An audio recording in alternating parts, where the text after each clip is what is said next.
creator from MKP Studios, ventured deep into the Washington wilderness after an anonymous source sent him a set of coordinates. He'd been told the area was somehow wrong, a stretch of land where hikers and hunters have a habit of disappearing and never coming back. In my last video, we came across something that I'm still really unable to explain. We found multiple security cameras and even a biohazard warning sign deep in the woods, and it warned us of something called biological experiments. This is something that I've never encountered in these woods before, and if you missed that video, I'll definitely link that below in the description. Really, ever since that happened, I've been a little bit more hesitant to explore some of these woods just because of this discovery. But you know, honestly, that's not gonna stop us because today we are back. But this time we're in a bit of a more remote location. So someone who wishes to remain anonymous gave me these coordinates, and they said that this location feels very unnatural. They said that it would make complete sense when I arrive.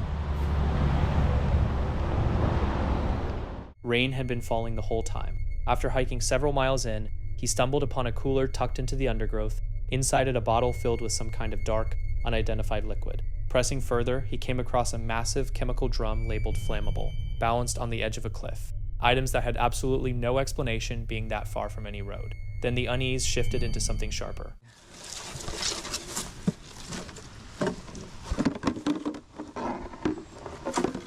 Whoa, holy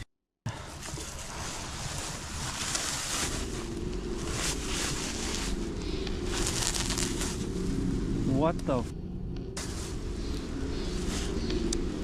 I don't even want to touch this. This looks like a bottle filled with black liquid.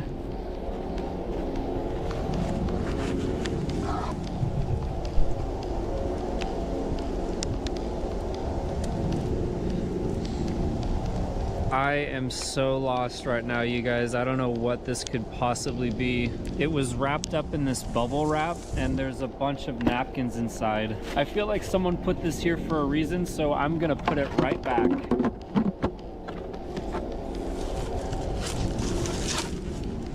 All right, we've been hiking in the woods for like the past 20 minutes now. We started seeing a bunch of random items pretty quickly when we entered these woods. I will say that I have just been feeling really uneasy this entire time. I don't know if it's just because I was told I would feel uneasy when visiting this location or if I'm actually feeling something. There's been a few times in the past where I have felt extremely sick when deep in these woods, and I'm still unsure if it has something to do with all of the myths and urban legends and disappearances that have taken place here. It just feels very unusual. Things really started to get out of control when we came across a chemical barrel deep in the woods, and I still have no idea why or how this even got all the way out here. He came across a rag drenched in what looked like fresh blood. Not far from it, a soaking wet bag of clothes had been left behind, and hanging over everything was a sudden, suffocating smell of rot that clung to the still air. A rag of some sort.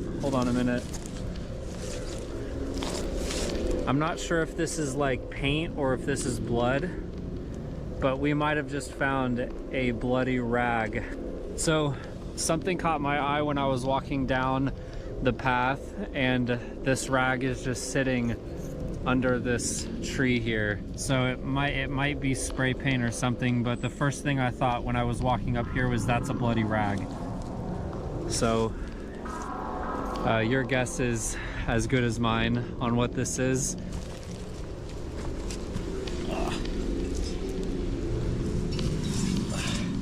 Looks like we found like a jug of some sort. Yeah, this is wild. In fact, there's rocks in there. So I gotta tell you guys something. I'm starting to smell something really strong. I don't know what it is. This is not the first time that I've smelt something really strong when out in these woods. The first time I included it in a video, people were like, oh my gosh, you're smelling like a deceased body or something. Never encountered that smell before. I couldn't identify it for the life of me, but what I can tell you right now is that there's something unknown. That's the moment things took a turn. His compass stopped working altogether, the needle spinning wildly, as though something had completely disrupted the magnetic field. Down in a valley, He then came across an abandoned GoPro, South Dakota card still loaded inside, almost certainly left behind by someone who never walked out of those woods. Without warning, is that apparently people that enter here have issues with their compass. I've heard this theory before here in Washington that like when you're deep in the woods and you bring a compass out, that it apparently won't work.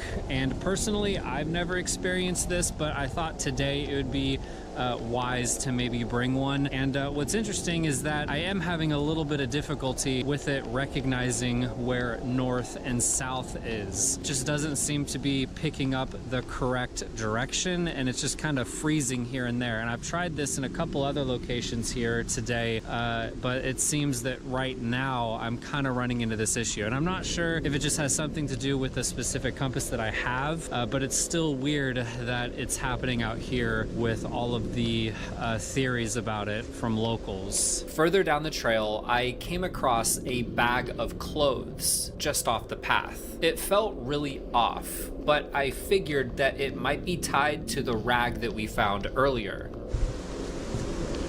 I see a bag of something down there. It looks like there's a star on it. It might be a bag of clothes. Let's go check this out.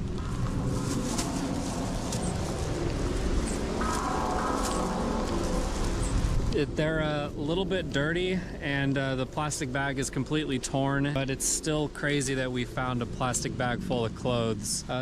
Blood-curdling shrieks tore through the silence, bouncing between the trees from somewhere in the distance. He switched on an infrared detector to scan for interference, and the moment he did, it maxed out completely, registering enormous unexplained energy surges in the middle of an otherwise empty forest. He understood then, in the distance. I did my best to clean up the audio so you can hear it a little bit better.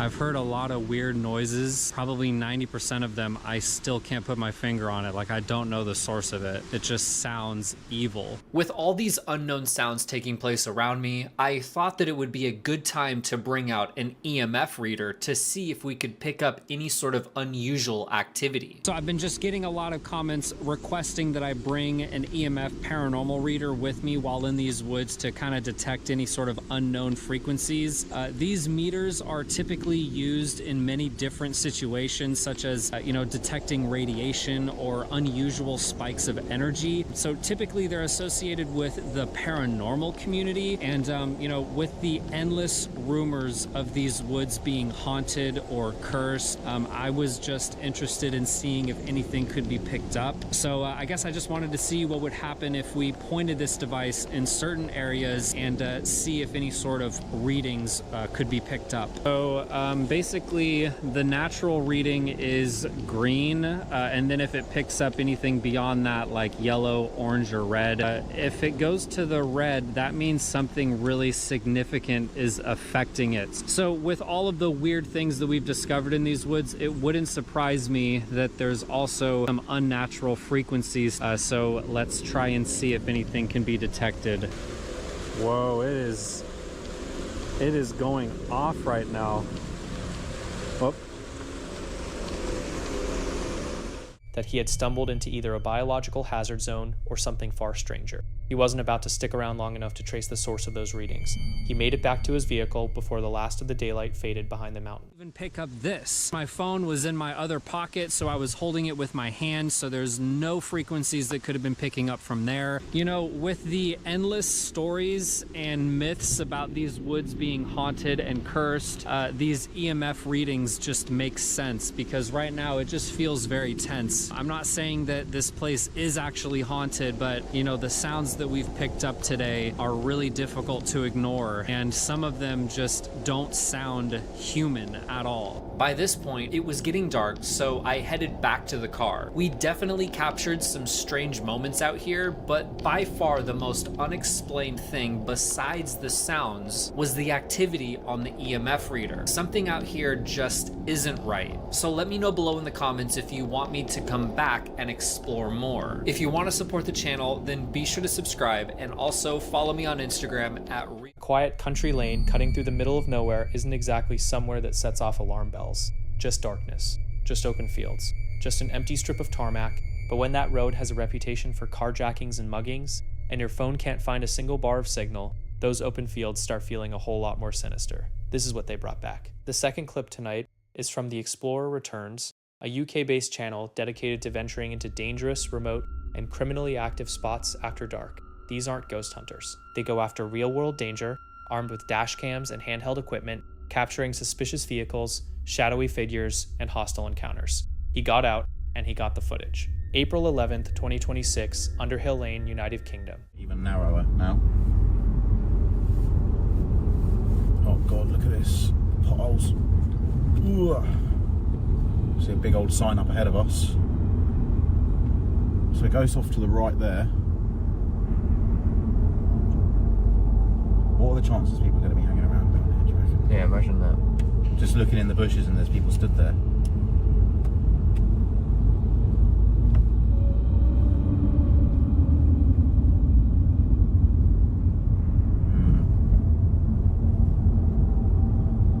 So there's a siding there.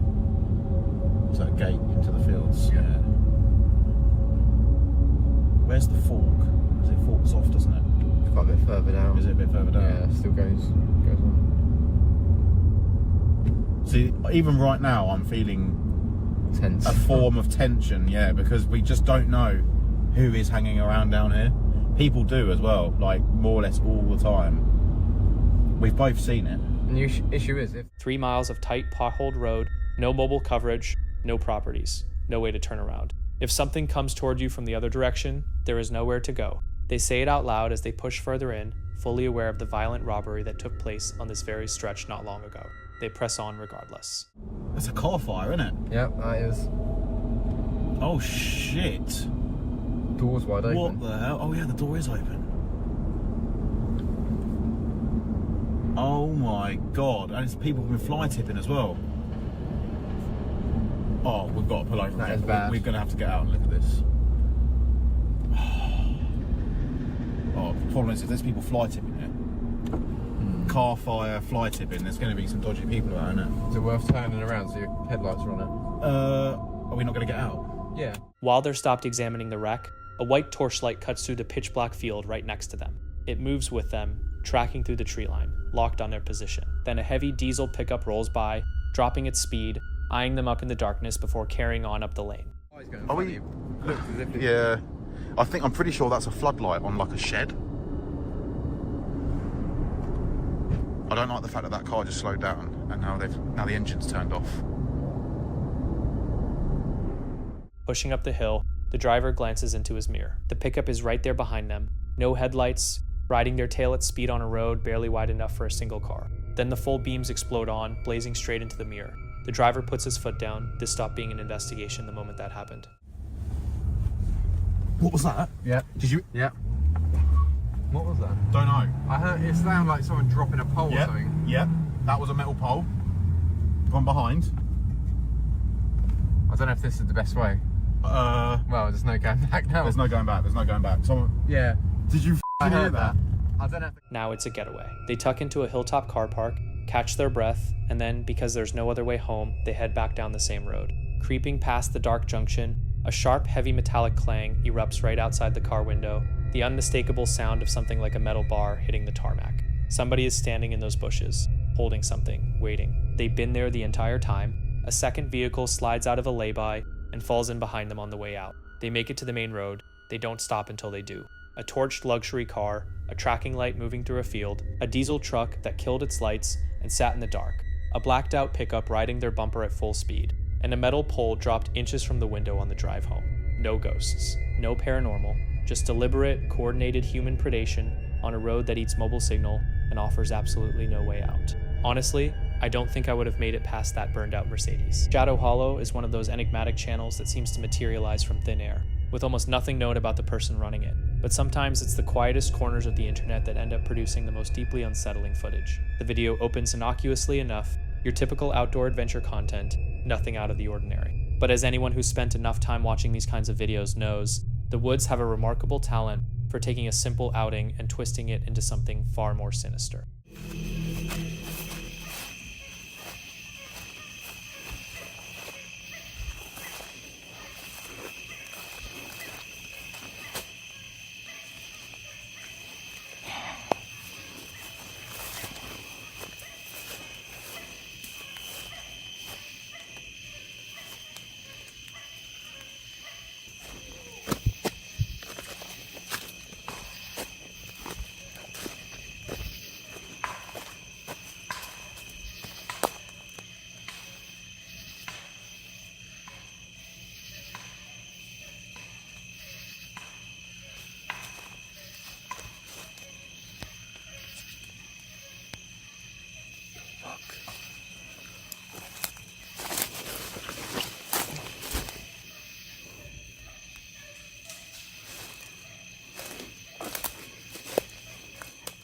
Now, I already know the objection forming in your head. It's the forest. Strange sounds are basically the default setting out there. Birds, deer, maybe a raccoon in the middle of some kind of personal breakdown. But these sounds are something else entirely. Then the sharp bangs start and branches begin snapping. And here's the thing.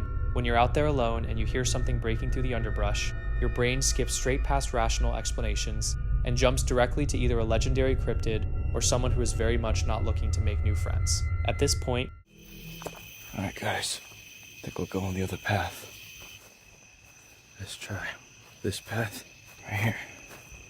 I usually don't go down this path, but I am now.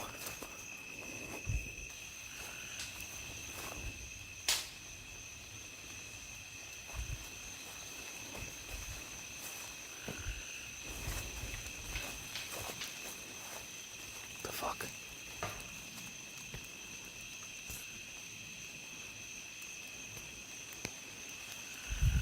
Just gonna ignore that.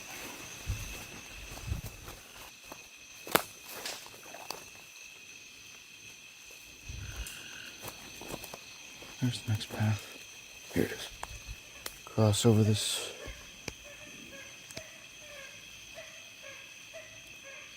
The fuck?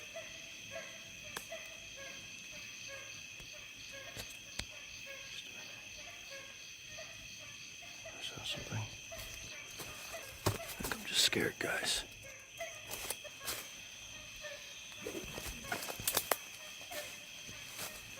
The fuck?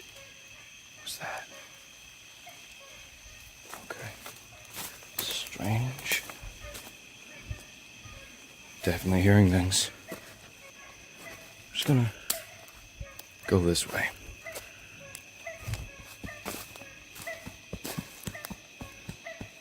Oh, fuck that. Alright, guys, we gotta go. Yeah, no. Oh, what the fuck that is. But I ain't trying to find out.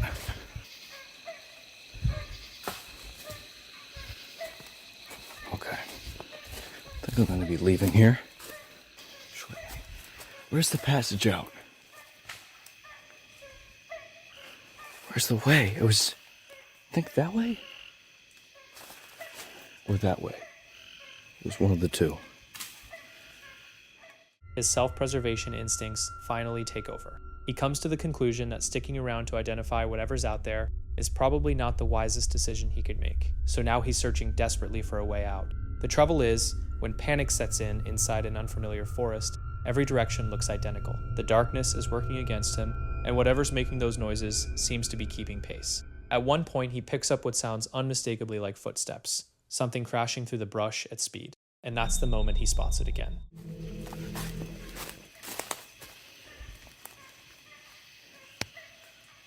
What the fuck?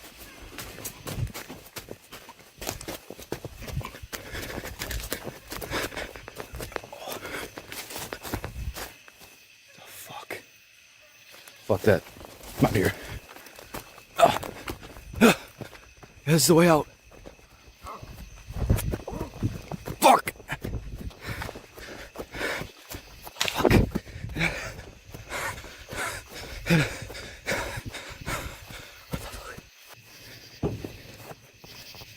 Shit.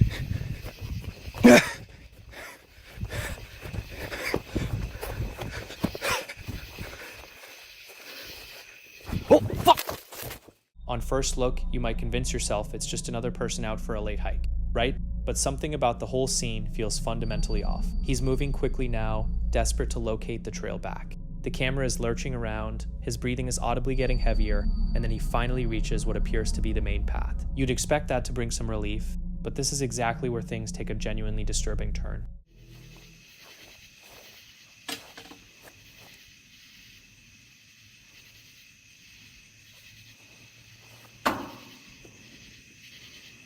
Maybe I'm just hearing things. No, it's definitely something. Go around this fucking corner. I just hope the fence go back again.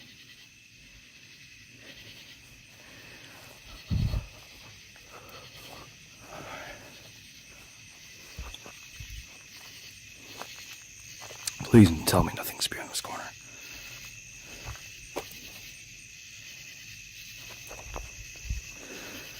Thank God. I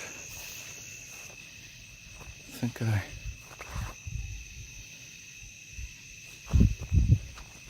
Shit.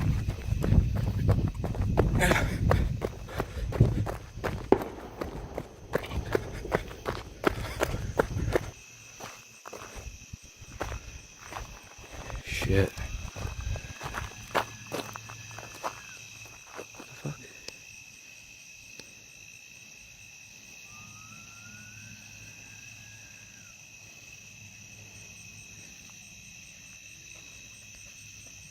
What the fuck? Fuck this. Yeah.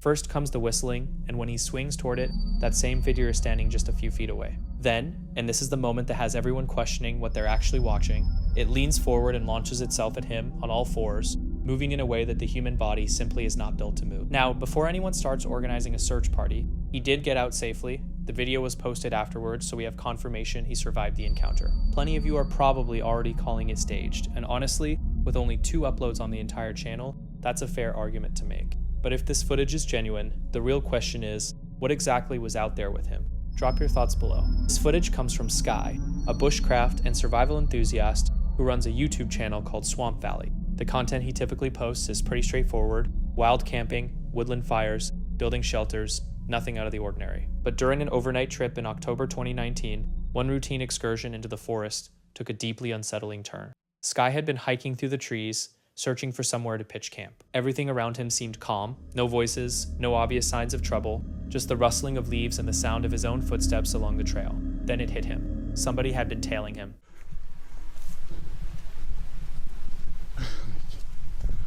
It's freaky, man.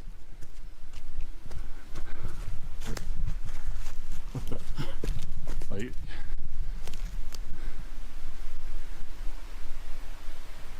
Who the hell is that?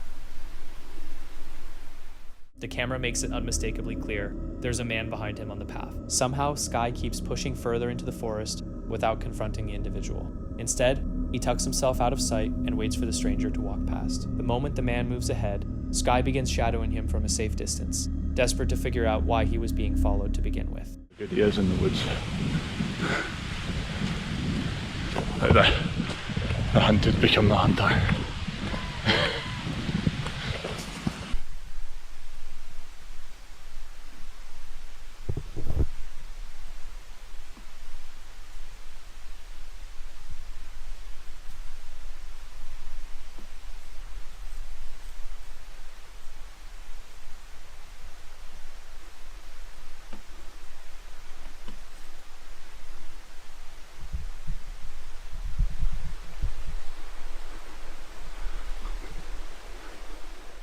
He trails the stalker through the trees, shifting from one concealed position to the next. He eventually ends up pressed against a tree trunk, and that's the moment everything takes a horrifying turn.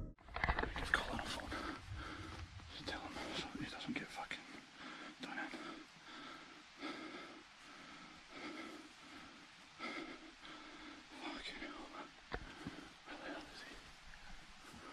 Fucking hell. Oh, fucking hell!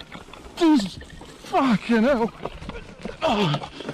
Fucking hell! The fuck! Fucking! Jesus fucking! I get fucking burned. Fuck! Fucking river. Fucking river.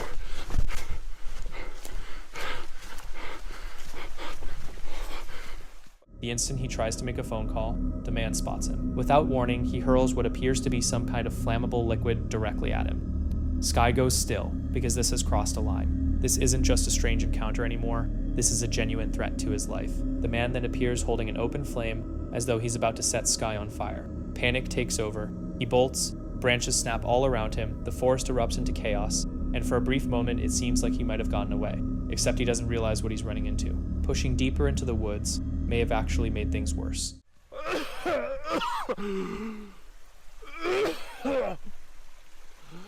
Oh, fuck, it stinks. Fuck. Oh, fuck. Fortunately, he catches sight of a lake just off the path back toward his campsite. He doesn't hesitate for a second, he launches himself straight into the water. That split-second decision may well have been what kept him alive. But even after he hits the surface, the attacker isn't finished. He continues thrashing a long stick at him from the bank. Sky stays submerged and at a distance, doing absolutely everything in his power to stay alive, because had those flames properly caught, this situation could have turned fatal. Eventually, the man backs off. The fire dims and dies, and the figure retreats into the darkness of the trees. Against all odds, Sky walks away from it, but the questions never get answered. Who was that man, and what was his reason for attacking? Was Sky chosen at random, or had this person been lurking somewhere in those woods watching him the entire time? Because if that lake had been even a few moments further down the trail, there's a real chance Sky wouldn't have made it out of those woods at all. This story centers on the person running the YouTube channel Straight Explorer, a content creator who has built his following around overnight trips into remote wilderness and investigations of isolated locations tied to unexplained activity. On April 30th, 2026, he made a return visit to an area within Canuck Chase, drawn back after a prior investigation had already left him with more questions than answers. That earlier visit had produced strange activity and unsettling EVP responses, pulling him back toward a secluded spot near the water. What followed was an overnight investigation that quickly unraveled into something far harder to shake, as a deep and creeping unease, distant voices, and escalating strangeness gradually stripped away any sense that he had the situation under control.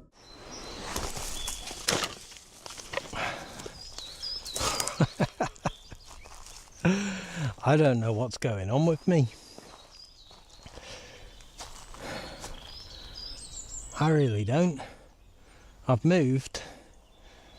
Don't know if you can tell, the water is just there. We was all the way over there, all them flies was. I had to get away from it. I feel like they're building up again, but what I've decided is I'm just going to go here. There's something not right, and I'm not just saying it. Something feels so off. And I feel like I keep repeating myself. So what I'm going to do, I'm just going to get on with it.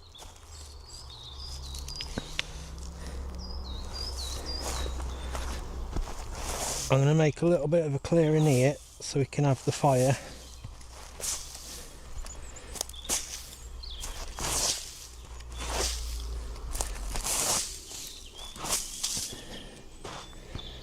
And cook some food. Make a coffee, and then hopefully we'll start feeling a bit better. I don't know what is going on. For about 5 minutes now. Let me just fix this.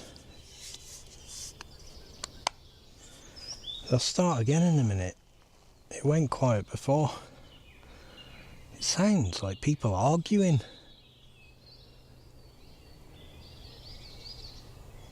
And it's been going on for about 5 minutes, so...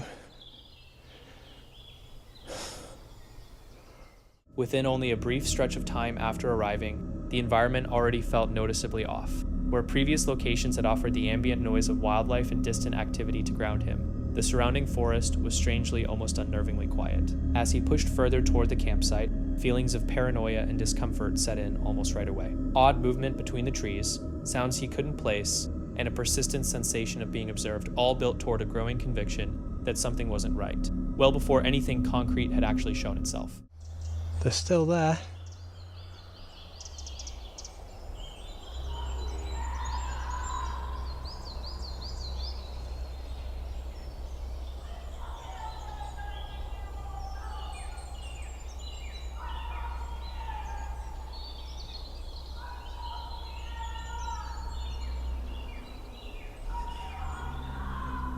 Shame that car's going past.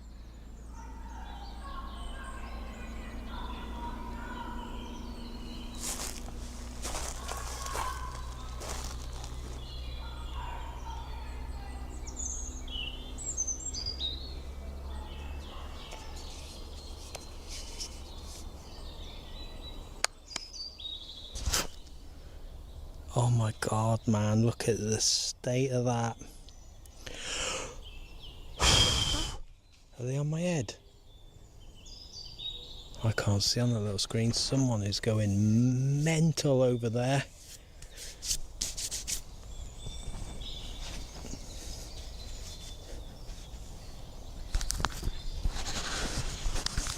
Someone is going absolutely mental.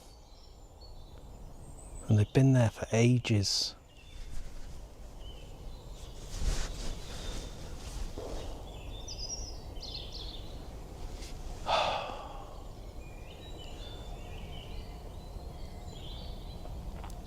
See, what I don't want to do is creep over there to see if they're camping, because if they see me creeping, that's a little bit weird, isn't it?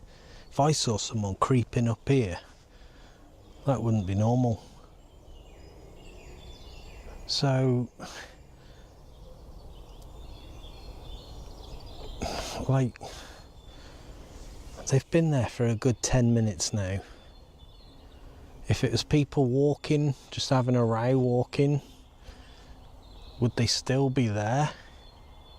Like, there's nothing but just trees over there.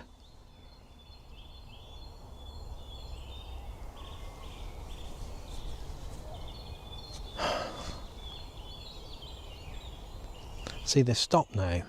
I can guarantee in about... As he continued setting up camp, the details became harder and harder to brush aside. Voices suddenly surfaced from somewhere deeper in the forest, carrying the tone of a heated argument happening just out of sight. Initially, it seemed reasonable to assume other people had wandered into the area, but the longer the sounds went on, the stranger they became. The voice kept alternating between what sounded like a woman and a younger individual, yet one thing stood out and refused to be ignored. Through extended stretches of shouting and what appeared to be back and forth conversation, only a single voice was ever actually audible. He edged cautiously toward the source, hoping to make sense of it, but the closer he listened, the less the situation added up, and as night closed in around the campsite, the disturbances only grew.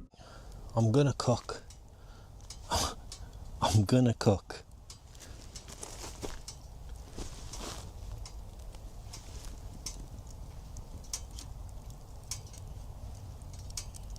I think.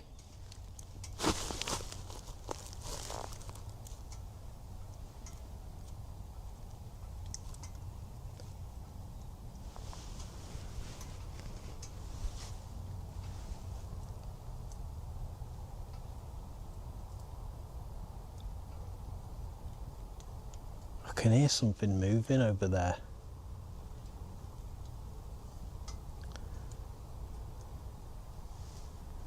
Right, I'm gonna cook. I'm just gonna do it.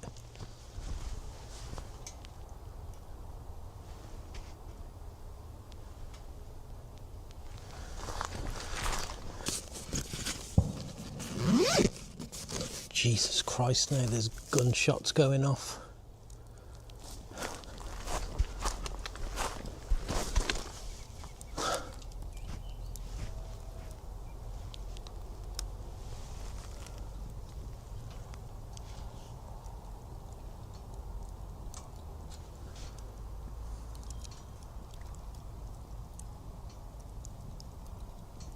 Right, let's just do it.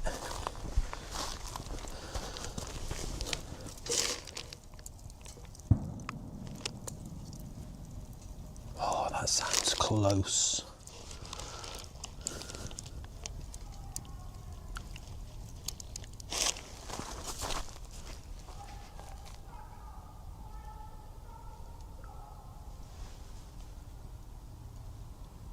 Oh shit.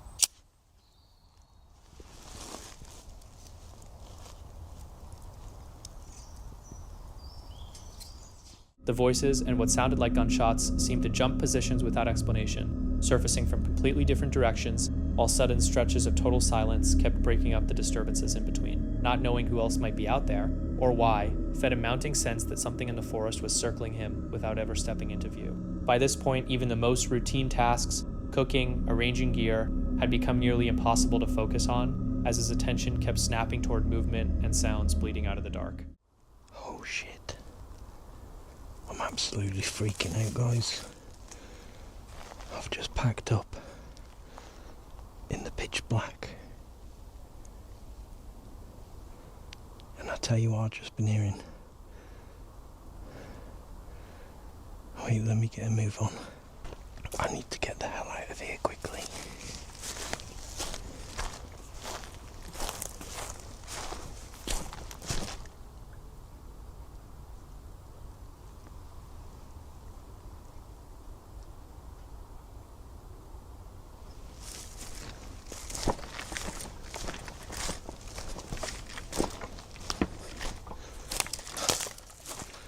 Tell you in a minute if I make it out of here.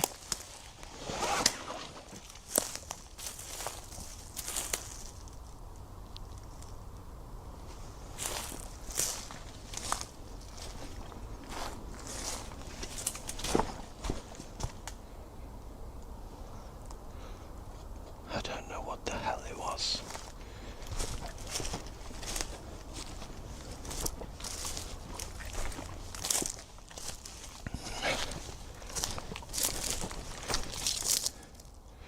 It was right there somewhere.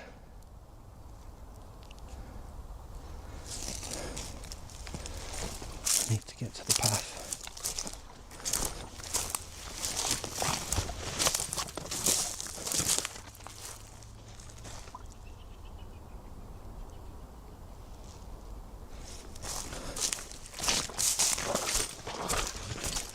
She's still up there going mental. With the atmosphere around camp becoming genuinely unbearable, he gave up on the site and pushed back through the forest as fast as he could manage. The walkout brought its own surge of tension almost immediately. Right as he was making his exit, an odd sound erupted from close by, followed by movement somewhere among the trees just a short distance off. After hours of voices and unexplained activity appearing from all directions around him, he eventually reached his vehicle and got the engine running. But even once he was back, the unresolved feeling that had trailed him to the trees never quite let go.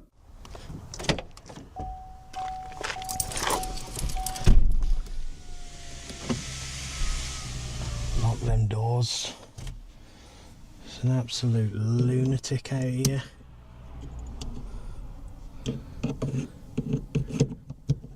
I honestly feel like it's some sort of crazy person. I really do. I need to drive down the road a little bit, get away from here.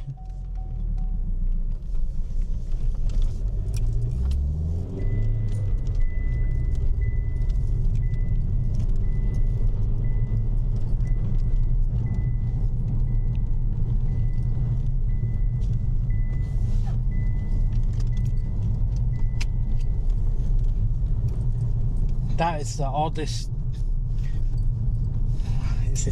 Is it odd? The oddest thing I've ever had happen? I don't think it's the oddest, but what's just happened there tonight is not normal.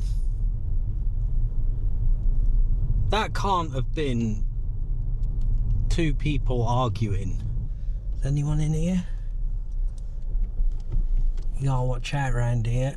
There's a lot of weird people.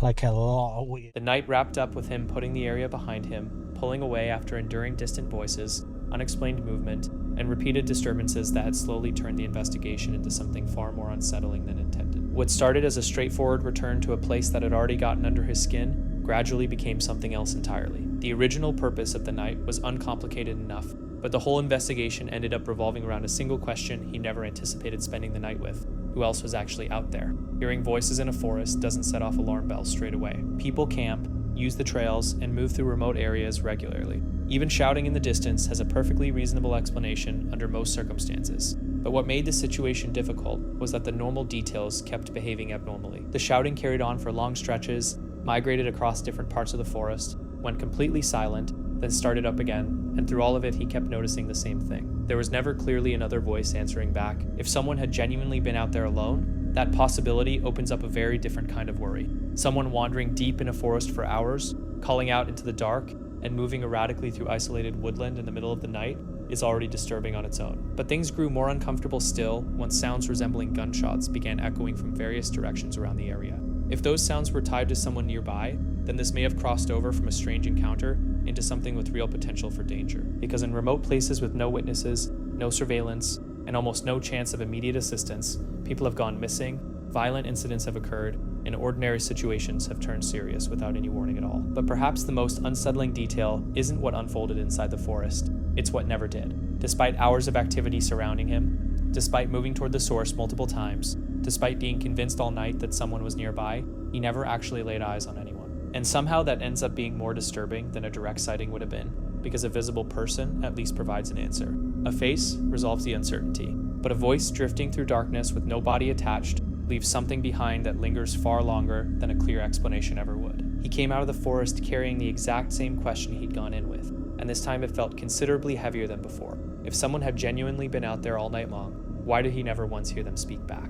On December 4th, 2024, the YouTube channel Exploring with Bear posted a video in which he made his way back to the same frigid, desolate wetlands he visited before, a place that had already gotten under his skin the first time around. Brought us back. Where just a couple weeks ago, we tried a live truck camping adventure here. I think we was like a couple hours in when people showed up. They had flashlights. They was walking all around the truck and everything. There was at least 2 of them. And they reappeared for a second time as well. But they never did touch the truck. They never tried to open the doors or anything, but they was awfully close to the truck. And it seemed like they... The quiet hanging over the area felt different on this occasion, heavier somehow, more oppressive, as though the surrounding woodland was holding its breath in anticipation of something. Checking out the truck. So we are going to try it again, though. We are back at the same spot. But here's the thing. It is 23 degrees tonight. Now, this is the coldest that I've camped out this year so far. That is cold, but I got to tell you, it feels even colder.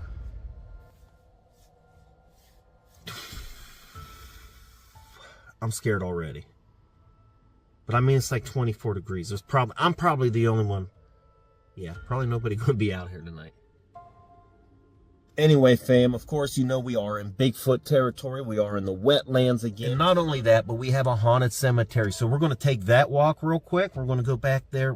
Last time we walked back there was like 3 or 4 deer in the cemetery, which is pretty cool. But it's a historic haunted cemetery. The deeper he pushed along the dark trails leading toward the old cemetery, the more that creeping dread intensified, feeding a relentless sense that eyes, human or otherwise, were already fixed on him from somewhere nearby. Whoop.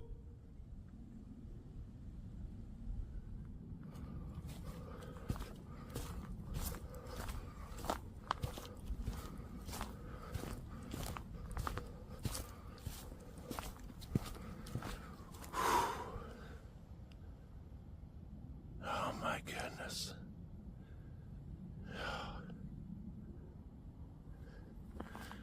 Forget, I think the cemetery's actually in here a bit good ways too. Oh.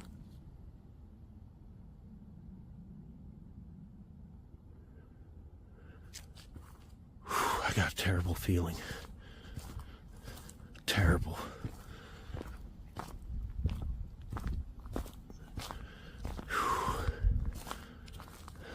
Whoop. Then, without any warning at all, the jarring crack of rocks being slammed together rang out from somewhere shockingly close behind him, shattering the stillness and rooting him to the spot. Holy smokes, that was rocks. That sounded like a rock clank. Really close. Oh my goodness. Whew. Oh my goodness. Whoop. Oh, I shouldn't have done that. Oh. Oh.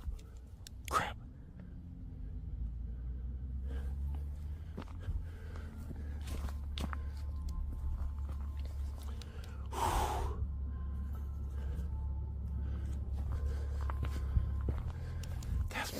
us.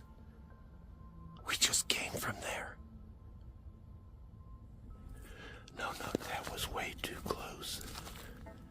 Even after putting ground between himself and that location, the unease refused to lift. Whatever had made that sound seemed to be keeping pace with him, lurking just out of view. Not long after, I don't hear anything else. Oh my goodness. Man, that is close. That's close to the truck too. What could that have been? I'm gonna have to go back on the camera. I'm like in freaking shock, sorta. I don't know what that was. That sounded like a rock hitting a rock clank is what that sounded like.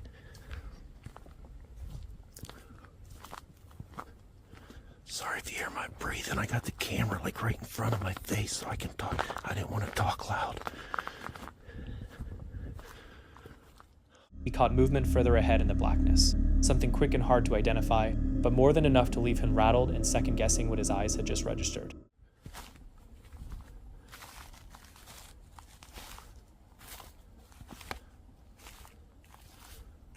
Oh, what was that?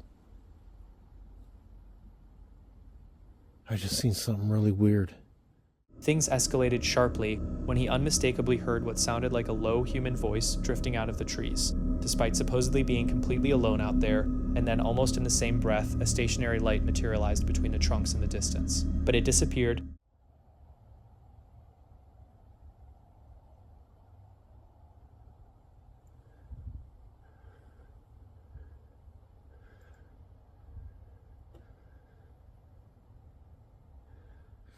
Man, my nose is running. Oh, there's a light. Just as abruptly as if it had shown up, and that split-second vanishing act gave the whole situation a calculated, deliberate quality, as if whoever was out there was actively choosing to stay concealed. It's not coming up on camera. It's way out there.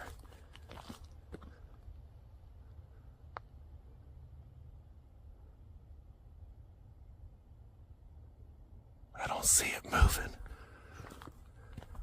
It's just staying still. Oh, it just disappeared. It could have went behind a tree. As he pressed on through the area, a string of bizarre sounds trailed behind him. Noises that bore no resemblance to ordinary wildlife or anything you'd reasonably expect to hear in a forest after dark. Every direction around him had started to feel compromised, and even ordinary shapes in the shadows were beginning to look like something they weren't. Then, oh, did you guys hear that? Barking spider.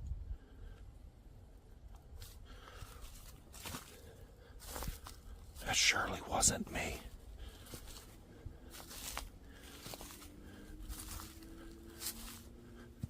What is that? It's like glowing. Maybe it's a steak or something.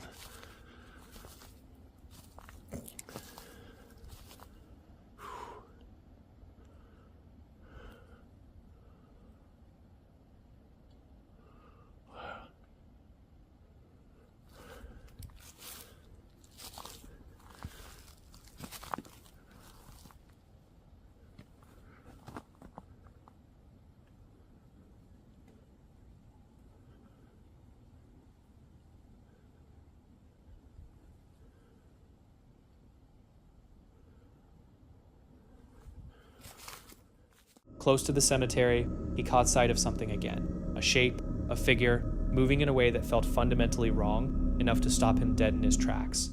I hear something moving.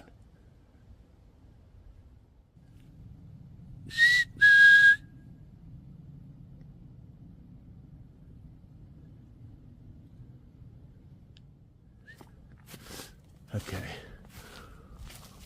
Man, it is pretty. Oh, this might be it. I think we found it. Now, last time there was like 3 or 4 deer. Let's see if we can see any deer.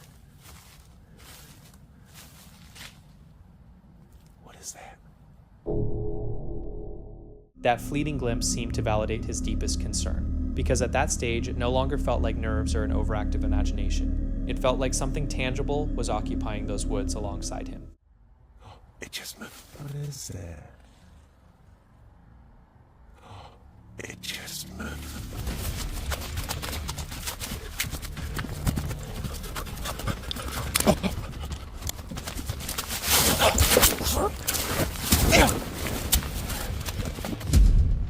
Holy smokes.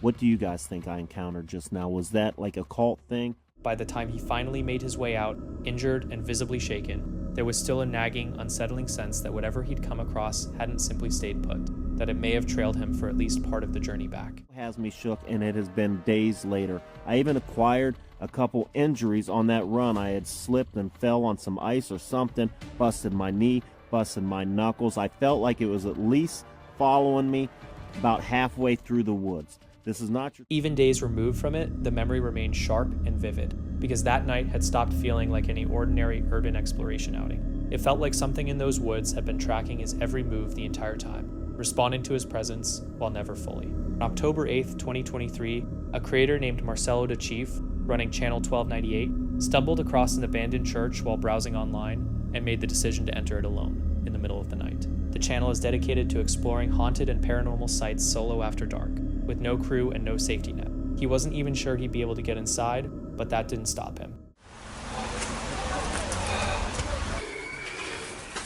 Right guys, I have just made my way into this creepy looking church.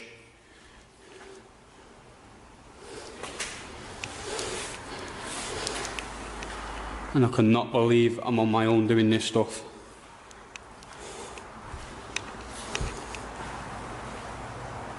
Some sort of safe there.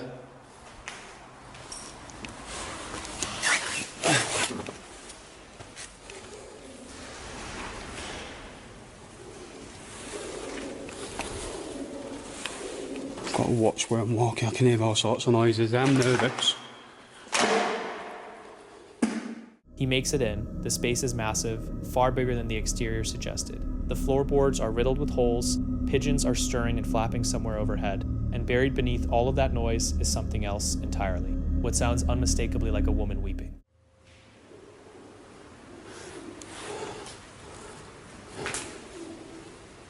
There's all sorts of noises in here, but I'm putting it down to the pigeons.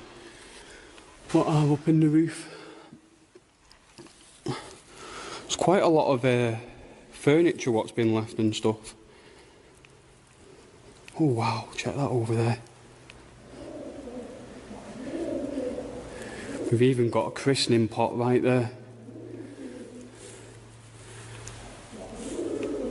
Just think people would have been christened here once. What the hell?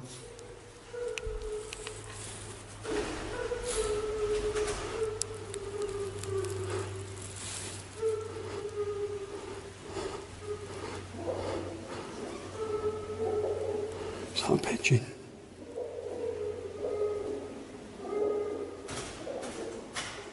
He pushes further into the darkness, repeatedly convincing himself the sounds are just the birds. He calls out into the void 3 separate times, each attempt carrying noticeably less confidence than the one before. The church falls silent between each call, and then his eyes land on something. A figure seated in the pews, completely motionless, dressed entirely in white. Hello?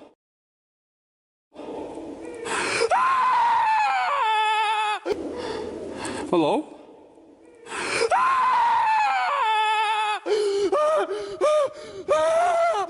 Oh my god! What the f is that? Within moments, he is outside, and he never once sets foot back in that building. Sometimes the answer to a question is one you're better off never finding out. Evan Church is someone who occasionally shares interesting moments from his everyday life. Not a professional content creator, just a regular guy with a camera. In one particular upload, he and a buddy had a genuinely terrifying experience while camping outside Bridgeport, California. A deer wandered into their campsite, and when they attempted to shoo it off, it didn't respond the way you'd expect. Rather than bolting, it held its position and began acting in a way that was deeply unsettling.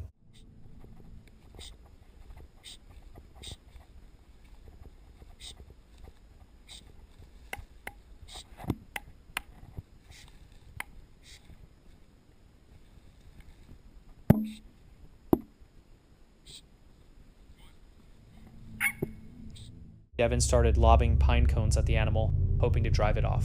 But that only seemed to flip a switch. The deer turned aggressive, charging at them, circling around them, and locking eyes with them in a way that made their skin crawl.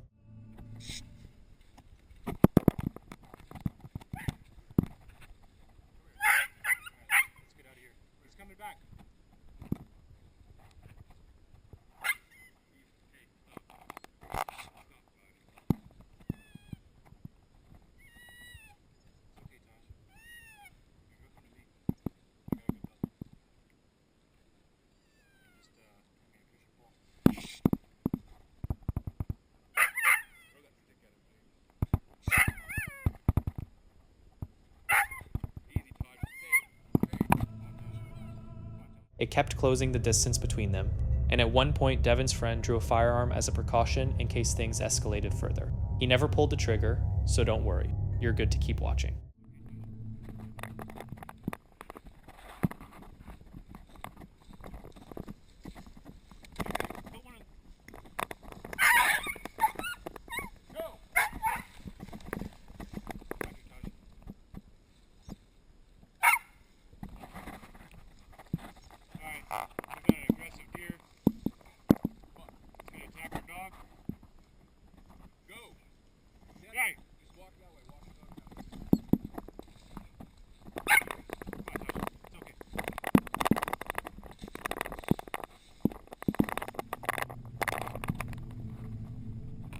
Eventually, they pieced together what was really going on. It was almost certainly a doe, and she was more than likely defending fawns hidden somewhere nearby, rather than acting out of pure aggression. If you watched closely, she didn't seem all that interested in the campers themselves. Her attention kept drifting toward the dog, which she clearly viewed as the real danger. To their credit, the guys stayed level-headed, kept the dog reined in, and didn't reach for that weapon without genuine pause. At the end of the day, she was just doing what any mother would, shielding her young, and she was prepared to face down anything, even a loaded gun, to keep them safe. Mary runs a YouTube channel called Maximalist Minibus, where she shares her outdoor lifestyle, campground habits, and day-to-day life centered around her bus. Most of what she posts has a relaxed, grounded quality to it. But on September 10th, 2025, that sense of calm was shattered by something she never anticipated capturing on film. After putting it off for more than a year, she finally mounted a solar-powered trail camera near her tent. She figured she'd pick up raccoons, maybe some deer, or other small creatures passing through her site after dark. What she actually recorded was a complete stranger moving through her camp while she was away.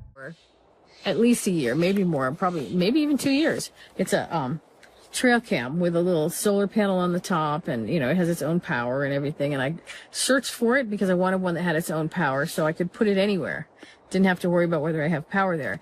And it has the solar panel, and then it also has inside this little door, it has battery backup. You're supposed to put batteries in it, which I haven't done yet. Surprise, surprise. But anyway, the batteries are like C batteries, or, oh no, actually, you know what? It's 4 AA's. So I got to get AA batteries, but it works without it. So I should still be able to set it up. But the reason I haven't set it up is because it takes an SD card, and I have SD cards, but they're, I don't have any this small. It only takes it can only be a maximum 32 megabyte SD card. So I've had it on my list on and off forever to buy a card for this thing. And finally, I was at Walmart and I remembered. So I got an SD card. So now tonight I can set this up. I'm going to put the camera on this little footstool that I always put in front of my tent when I close it up for the night. It's basically just shooting right next to the bus. Probably not the most exciting place to put the camera.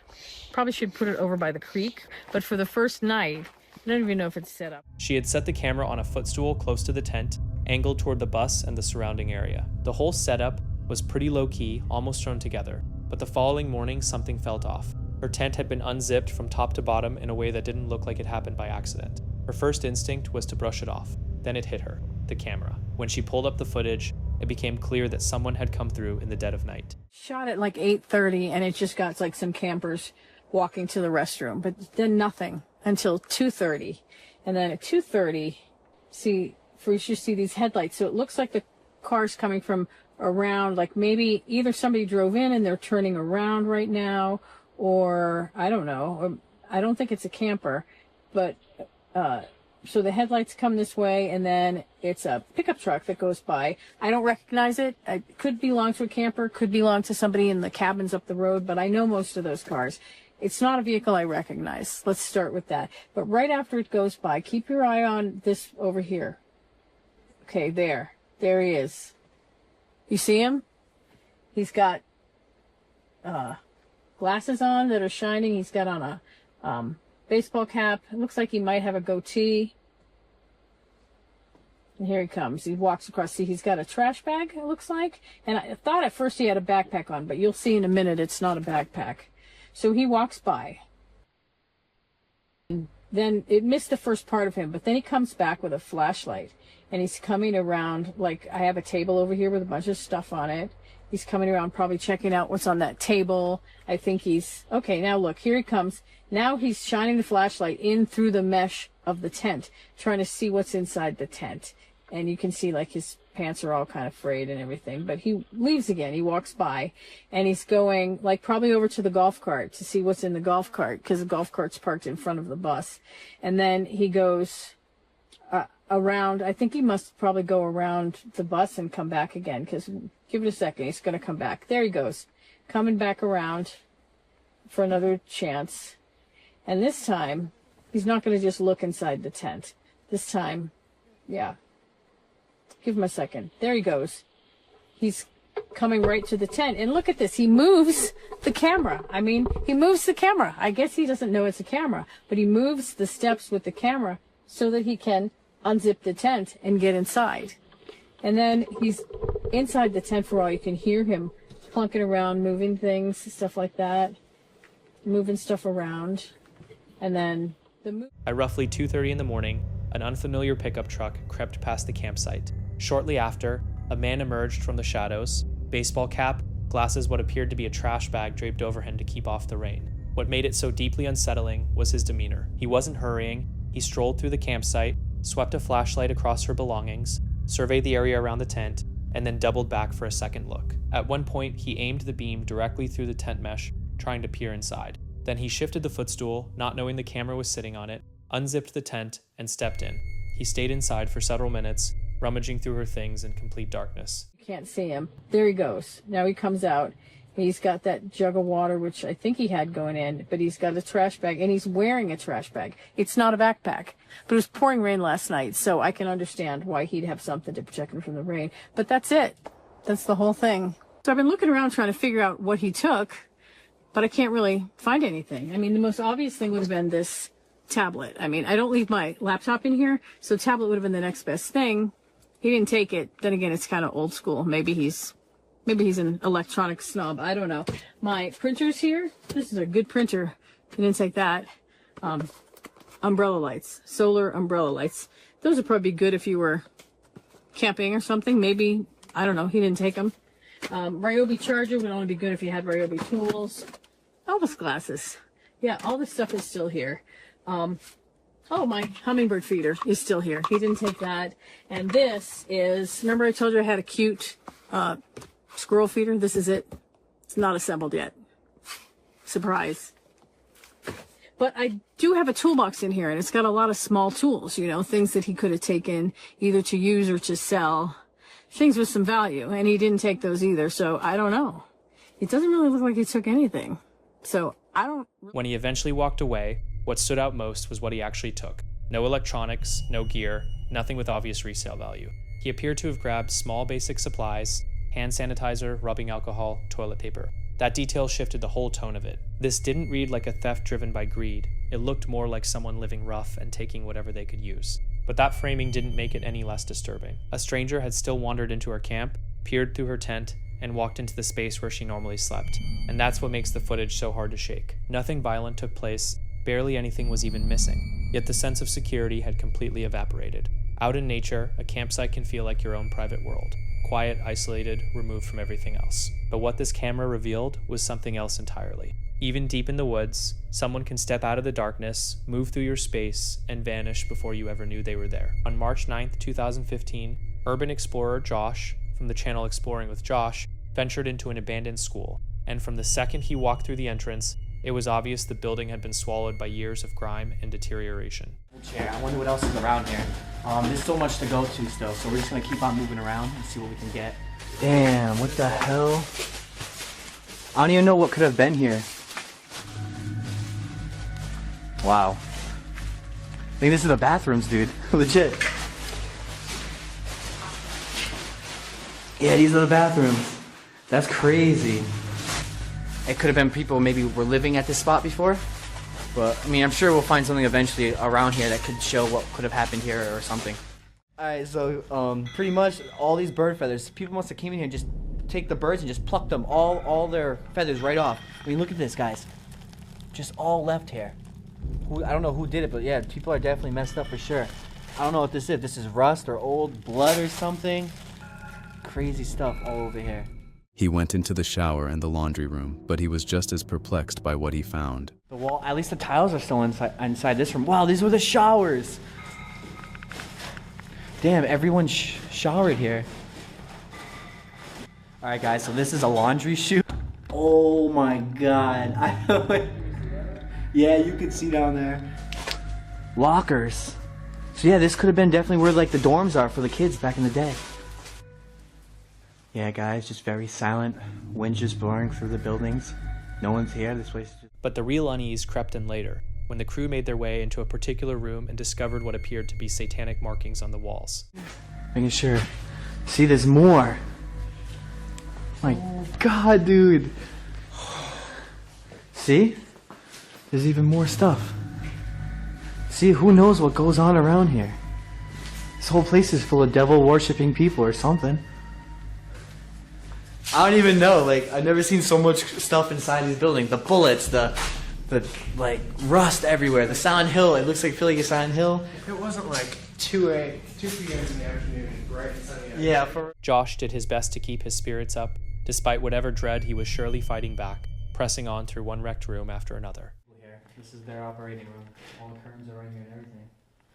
It is pretty spooky. And it's pretty crazy to know like how much history has been right in these rooms. God. The x-ray room or something. I mean, the bed would have been right here, and they would have put the light and shine it right over you and probably operate on you and stuff. Medication. So this was some kind of hospital. Inside... Damn. At some point, Josh realized that one of the doors in the building opened into a tunnel. He pushed through it, and whatever greeted him on the other side stopped him cold. We're gonna be going through the underground tunnel. I think this is actually the tunnel over there. Oh, you see some? Damn, this is spooky. Hopefully we don't run into anything crazy. Alright guys, right now we're in the tunnel legit. Found the underground tunnel, we're walking through it. It's very dark, you can see from behind with my camera flashing. It is no joke. Wish I scared me. Yeah, let's go on this one. Is this more tunnel? Yeah, it keeps going. But this is another building. See, they're all connected. I'm gonna look behind, make sure no one's coming. Alright. We get out the tunnel, and here we are inside of a whole new building. Thank God, a whole new style building. Whoa. Alright. Oh my. The classroom he stumbled into was littered with old school supplies strewn across every surface, as if the students and teachers had simply vanished in the middle of the school day and never came back. Yo, this one's a little bit scary. If we hear anything, let's just make a call. But yeah, we're in a real old classroom right now. Their desk right here, a map. Look at that, the whole classroom. Oh, look at the bird. Dude, a freezer. Is it a body? I hope not. Oh! Nope. Butter. That's crazy. It's so spooky, man. What does that say? I don't know. Looks like it says, I'm sorry. I'm sorry. Yeah, it says, I'm sorry. I turned my whole thing over. Wow. I'm sorry. Huh? So much construction paper. Whoa. Well, look at that Halloween stuff. The arts and crafts, you're right. Look. The single most chilling moment of the entire visit came when a door inside one of the classrooms swung open with a sharp creak, cutting through the dead silence. No change in air pressure, no person anywhere nearby who could have caused it. Oh my f***ing God, did you get that on tape? No. That is insane. Wait for 2 to get it. Oh my God, another door just closed. Oh my God. We gotta get the f*** out of here. Holy shit, we're just standing on another satanic thing. And this is going on? Dude, upside down crosses? Oh my god. Only he can't save. Can't save. Only he can save. This is insane. We can't be here that long. 666 devil. Upside down cross. Guys, so much doors are opening and closing right now.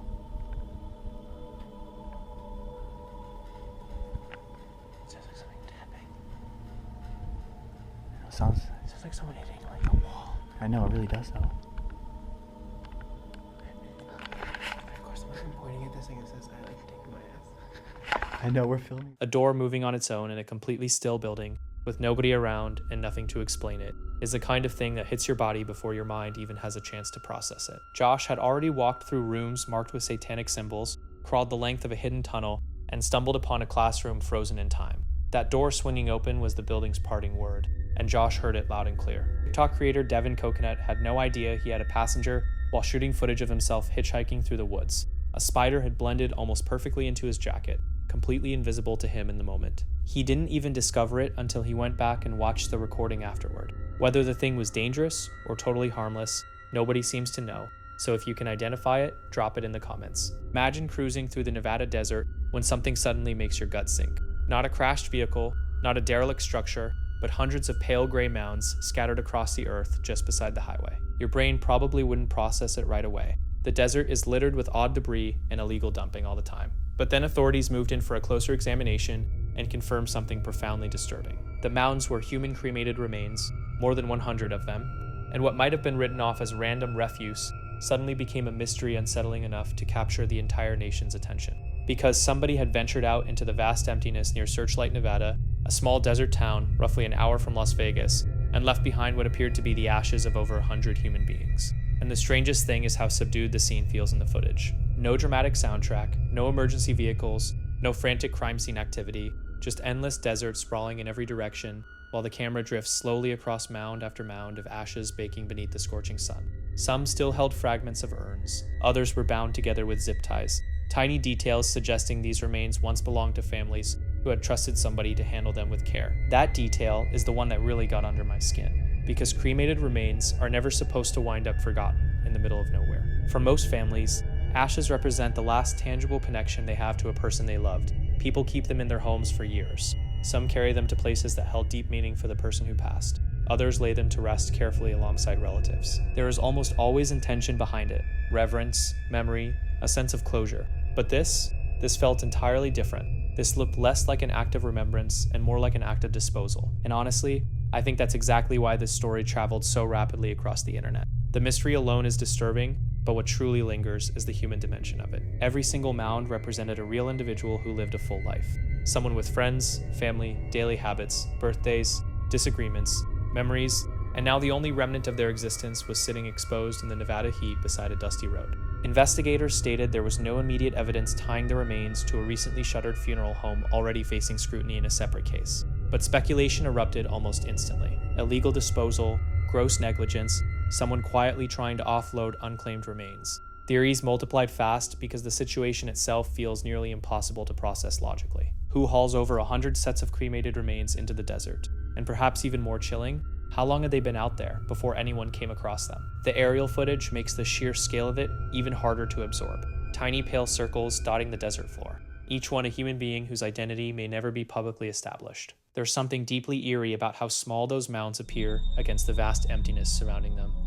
It creates this awful sense of erasure, as though the desert had quietly consumed whatever stories those people once carried. A funeral director featured in the report said something that hasn't left me. He described how caring for the deceased is fundamentally also about caring for those still living. That funerals and memorial services are often the final chance families get to properly honor a life. And I think that's precisely what makes this case so haunting, even in the absence of graphic details or concrete answers. It reaches into a deeply human fear, the fear of being forgotten, discarded, reduced to something nameless after you're gone. Because when investigators surveyed that desert scene, they weren't simply looking at ashes scattered across the sand. They were standing in front of more than 100 questions that may never be answered. Steve and Audra carry a distinctly different energy compared to most people in the van life space. Their channel is a blend of unhurried travel footage, and a measured, almost documentary-style sensibility. These aren't thrill seekers or people chasing wilderness adventures for the rush. They're methodical, deliberate, which is exactly what makes the moment they captured in a video posted on October 9th, 2025,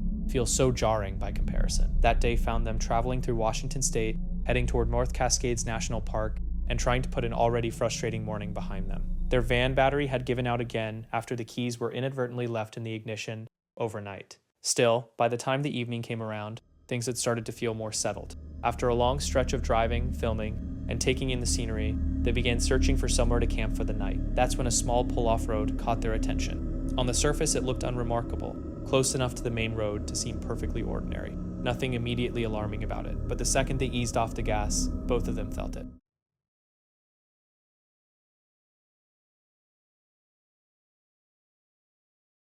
We couldn't believe our eyes when we saw this fight break out on the side of the road. We pulled over and started recording just in case it escalated and required law enforcement involvement.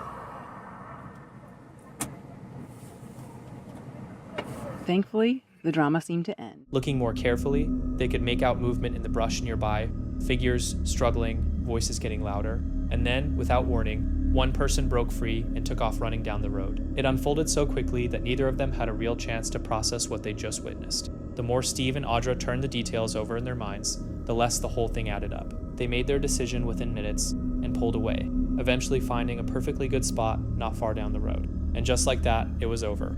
A remarkably brief encounter, and yet moments like that don't require any grand escalation to stick with you. Sometimes it's the timing, the remoteness, and that deeply unsettling feeling of stumbling across someone in a place where they had absolutely no business being. Josh built his following as the cheerful outdoorsman behind Camping with Josh, a channel packed with breathtaking trail walks, remote wilderness stays, and solitary nights beneath open skies. But something about this particular video felt off from the start. What began as a laid-back overnight adventure gradually unraveled into one of the most disturbing experiences he's ever had in the wilderness. It's September 5th, 2024, and Josh is deep inside one of England's most ancient woodlands. The sky is heavy with mist, and rain trickles steadily down through the canopy. He's scouting for the ideal campsite, eager, full of energy, and completely oblivious to the fact that this trip would turn into his most unsettling one yet.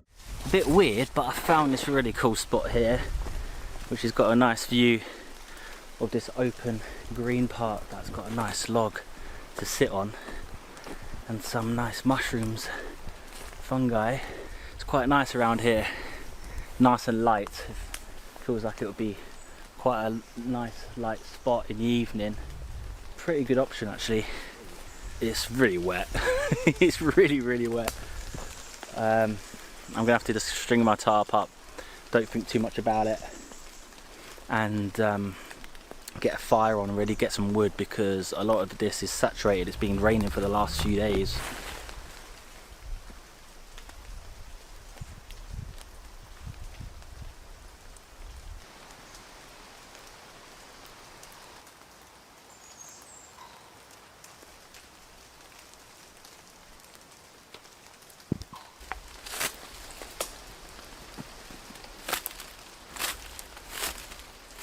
After a lengthy trek, Josh eventually stumbles upon a clearing to set up his tarp, but almost at once a strange discomfort settles over him. It starts small, a bite in the air, the hollow quiet between raindrops, but he brushes it aside and gets to work making camp and collecting wood before the light disappears.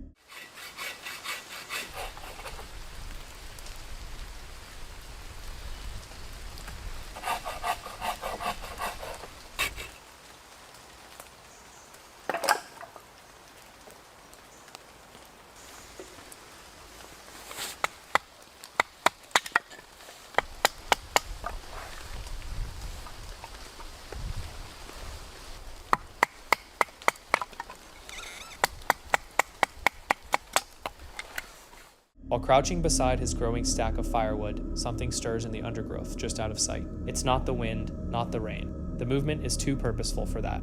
Cautious but composed, Josh decides to move away from camp and take a look around, scanning the tree line for any sign of movement, ears tuned for anything more.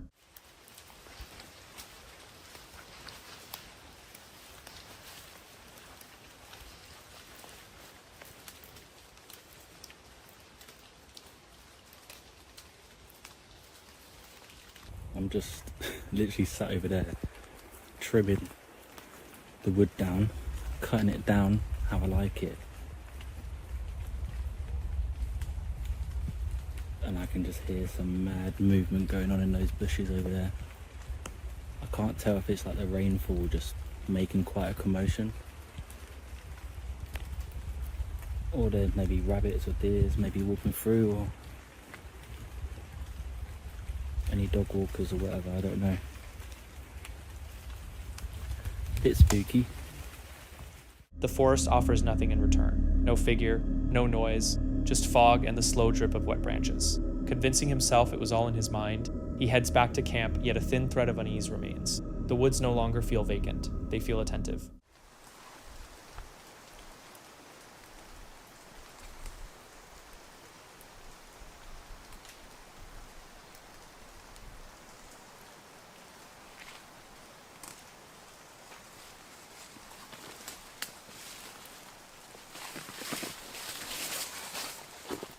These footsteps weren't his own and couldn't be dismissed.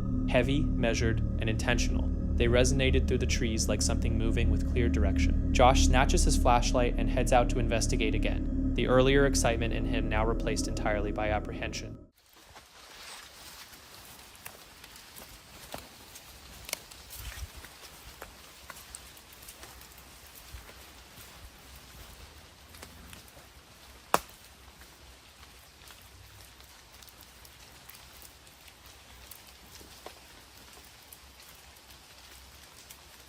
I'm finding it really difficult.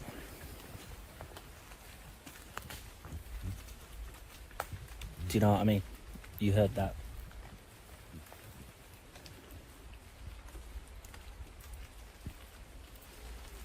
And it's really quiet. There should be birds singing. There was birds singing, and I've just noticed they've just stopped singing. You know what I mean? Why wouldn't they be singing? I'm finding it really difficult to focus. Lovely little spot. Lovely food to be cooked. And a night under stars. He finds nothing that accounts for the sounds, but then the birds go quiet too, and that absence says more than any noise could. It's the kind of silence that settles in your ribs, the kind the natural world uses as a signal. He tries to keep himself together, reasoning that his mind is playing tricks, but somewhere beneath that logic, he already knows the truth. His thoughts spiral faster than his heartbeat, and even as he pushes on, the last threads of his composure are starting to come apart. When the camera was off,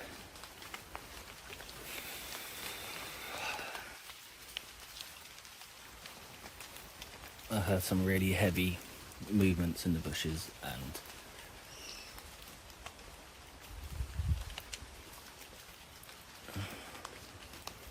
I'm pretty sure I saw something in the bushes as well. As I was standing still, there was this movement there. So I think what I'm going to do is I'm probably going to leave my tarp here in the woods. My bag is already packed. I'm just going to grab what I can grab and come back here in the morning, and maybe just do a bit more talking with you there. So I think it's important to be real with you guys.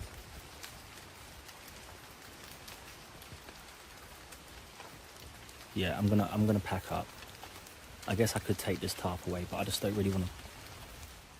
Every instinct he has is screaming at him to go. Shapes seem to shift just past the reach of the firelight, and the rustling is back, nearer this time. A shadow cuts across the edge of camp and vanishes. Josh has weathered plenty of strange nights outdoors, but this one is different. The dread isn't easing off, it's intensifying. Whatever is lurking out there isn't backing away, and for the first time on this trip, the situation genuinely feels dangerous.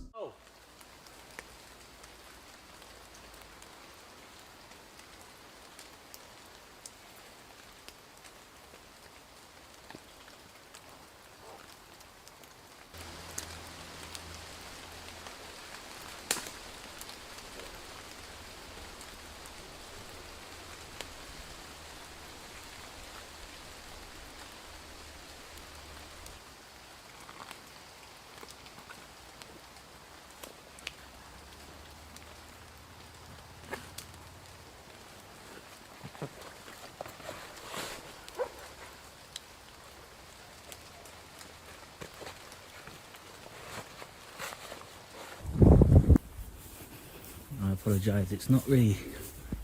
As darkness closed around him and his nerves gave way, Josh moved quickly, eyes fixed on the tree line, chest tight with every breath.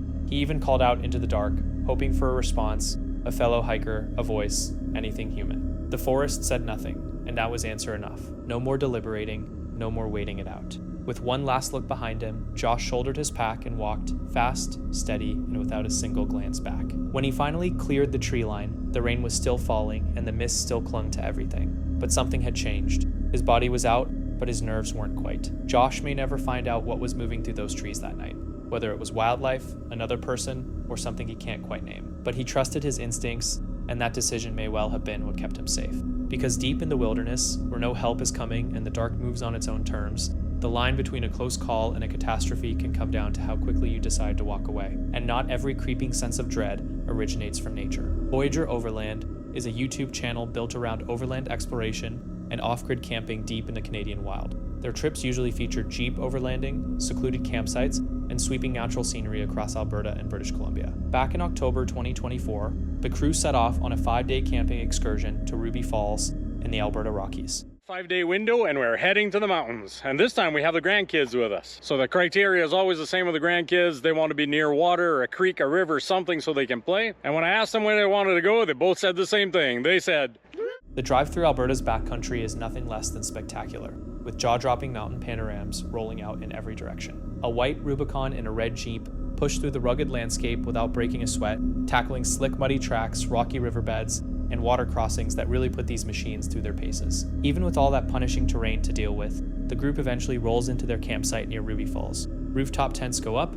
the waterfall gets explored, and the whole family settles in around the fire for some well-earned downtime. It's exactly the kind of wilderness escape you dream about, right up until something strange throws a wrench in the whole thing. Out a trail cam at night, hoping to catch some wildlife around camp while we're sleeping, and with my granddaughter who just loves wildlife. How cool could it be if I could show her some night pictures of what's walking around at night while we're sleeping? Now, I must admit, I haven't had any luck so far. I've put out the camera many times and never captured any footage. Now, before we get into what the footage actually shows, let me paint you a picture. This is true deep wilderness camping. No cell signal, no neighboring campers, just this family and whatever creatures share the Alberta Rockies with them. The trail camera was positioned with a solid, unobstructed view of the entire campsite.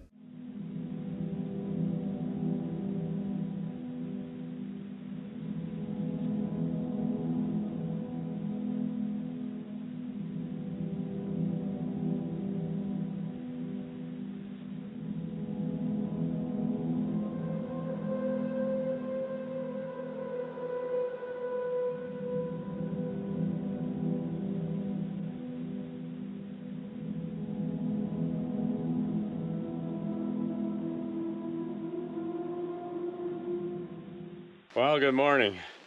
This morning it almost feels like somebody doesn't want us to camp here anymore. The weather is sucked in and not going anywhere. It's been raining for hours here. But I think we're gonna pack up. We're going home today anyway. We're gonna pack up. So what do you reckon turned up on that camera? A nosy bear sniffing around their gear, a random hiker cutting through, or maybe something that doesn't have such an easy explanation? Drop your theories down in the comments. Johnny, the creator behind the YouTube channel Johnny Paranormal, ventures into Japan's Aokigahara Forest, commonly referred to as the Sea of Trees, a place with a deeply dark reputation tied to suicide. He documents his experiences there on camera, frequently stumbling upon personal items left behind by those who never returned. On one particular visit, he spotted movement among the trees and felt compelled to go investigate. Here's what the camera captured.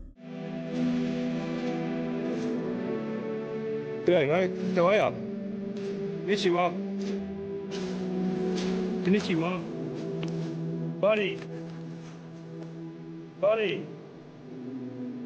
Oi. Konnichiwa.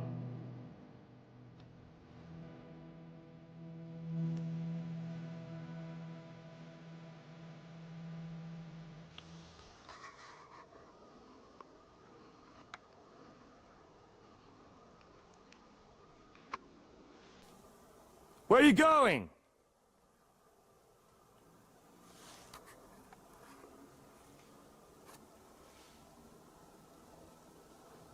Where's he still running? He's up in there.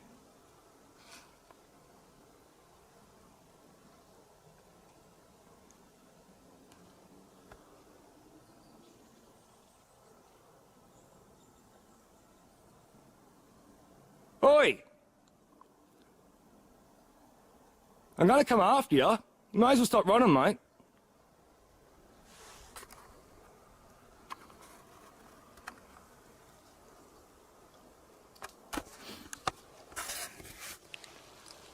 Oh, there you go. That's him, he just took off. The man bolted without a single glance back, leaving Johnny baffled by the reaction. It was pretty obvious the guy saw Johnny as some kind of threat. And as I've said before, the most dangerous thing you're likely to encounter out in the wild isn't a wild animal or a restless spirit. It's another human being. Johnny took off after him, and in doing so, stumbled onto something far more disturbing. Believe this. I've just found another hanging. Are you kidding me?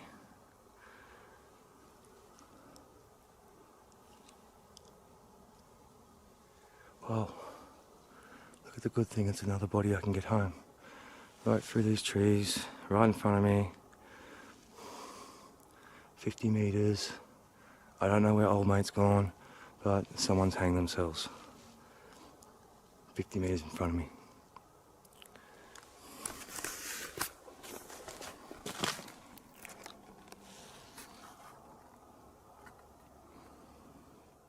He found a body, and there you have it. That's exactly why this forest carries such a heavy reputation. Though if you try to find a silver lining in how things unfolded, there's at least this. Johnny's presence there brought some form of closure to This next clip comes from a YouTube channel called Under the Weather, where the creator shares his solo camping excursions, hiking journeys, and wilderness treks throughout Scotland. On the evening of November 16th, 2022, he headed out to a remote Scottish glen sitting between two narrow streams, their edges traced by softly running water. He reached the spot looking forward to a calm, restorative night out in nature, completely oblivious to what the hours ahead had in store. Camp overnight, get a fire going, cook up some chicken wings, I hope, and going to cook with alcohol for the first time, so stay around and see how that goes. And that should be it, so let's have some fun. Let's check it out.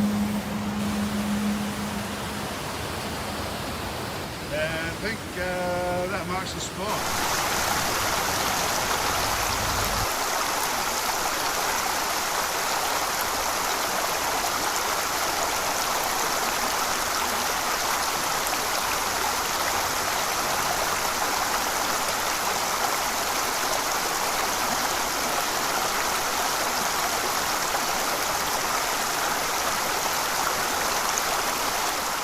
He got his campsite sorted in a sheltered area, nestled between the two creeks, the constant murmur of the water around him acting as a soothing backdrop.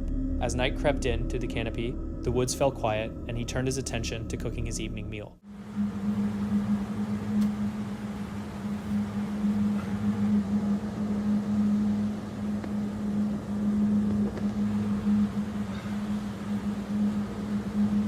Now we're cooking with alcohol. It's a bit windy, but not bad.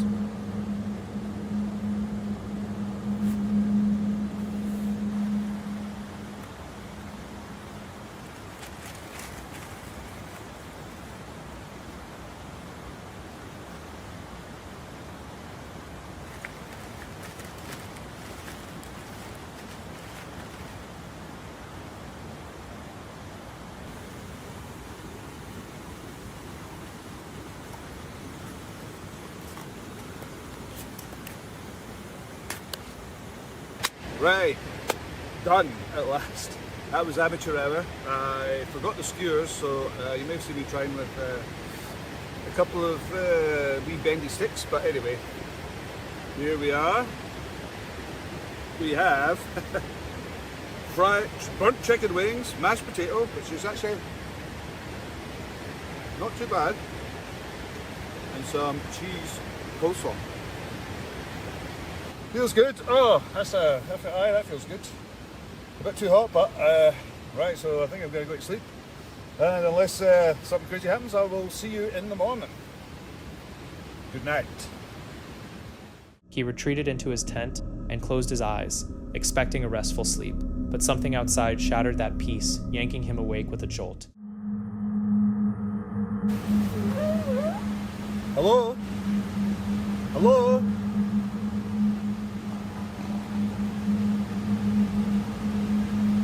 Hello? Hello? Hello? The thing is, I'm kind of on an island here, so there's river on that side, river on that side. It's very hard to get down here if it's a human, that is.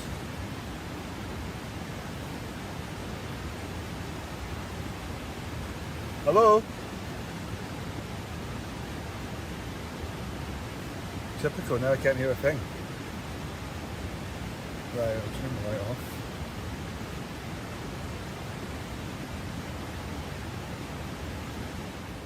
What pulled him out of sleep was the sound of laughter and low rumbling grunts drifting through the pitch black night, sounds that felt deeply, wrongly out of place. Then, without warning, they cut out completely. He told himself it was probably an animal, rolled over, and managed to fall back asleep.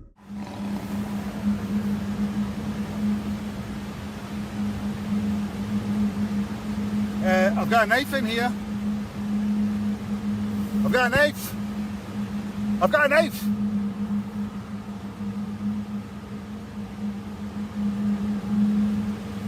Right. Well, that definitely sounded like somebody there. But there's no one here. Every time I come out, it's empty. Unless I come out the fucking river. I don't even think. No, because I've never said I'm basically on an island, so there's no way that anyone could actually get it. Jesus Christ! Hello? Hello? Hello? Jesus Christ! A heavy rasping growl tore through the silence and stopped him cold. Seconds later, something struck his tent with tremendous force. Whatever was lurking out there was making its presence impossible to ignore. He scrambled outside to investigate, and that's when something came flying at him from the darkness. But there was nobody there. No outline, no movement, no trace of anything. Rattled and unsure what he was dealing with, he ducked back inside his tent, reasoning that 4 thin walls were still better than standing out in the open, while something unseen prowled just beyond the tree line. Hello? Heard that noise again. It sounds like somebody laughing outside, but I have no idea. Huh, unless it's the kelpies. Oh. Hello? Right, I might have to leave. But I can't leave, so I'm stuck here for the whole night. If I don't make it, this is my last will and testament, right? You're the last person to see me alive. Yeah. So they say, how did you sleep? I'm like, great. Like a psycho with a knife. Good night. Good night. Good night.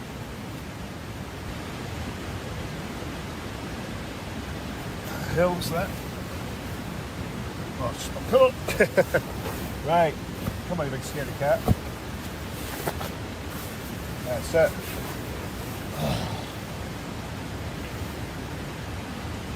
Ah, screw it.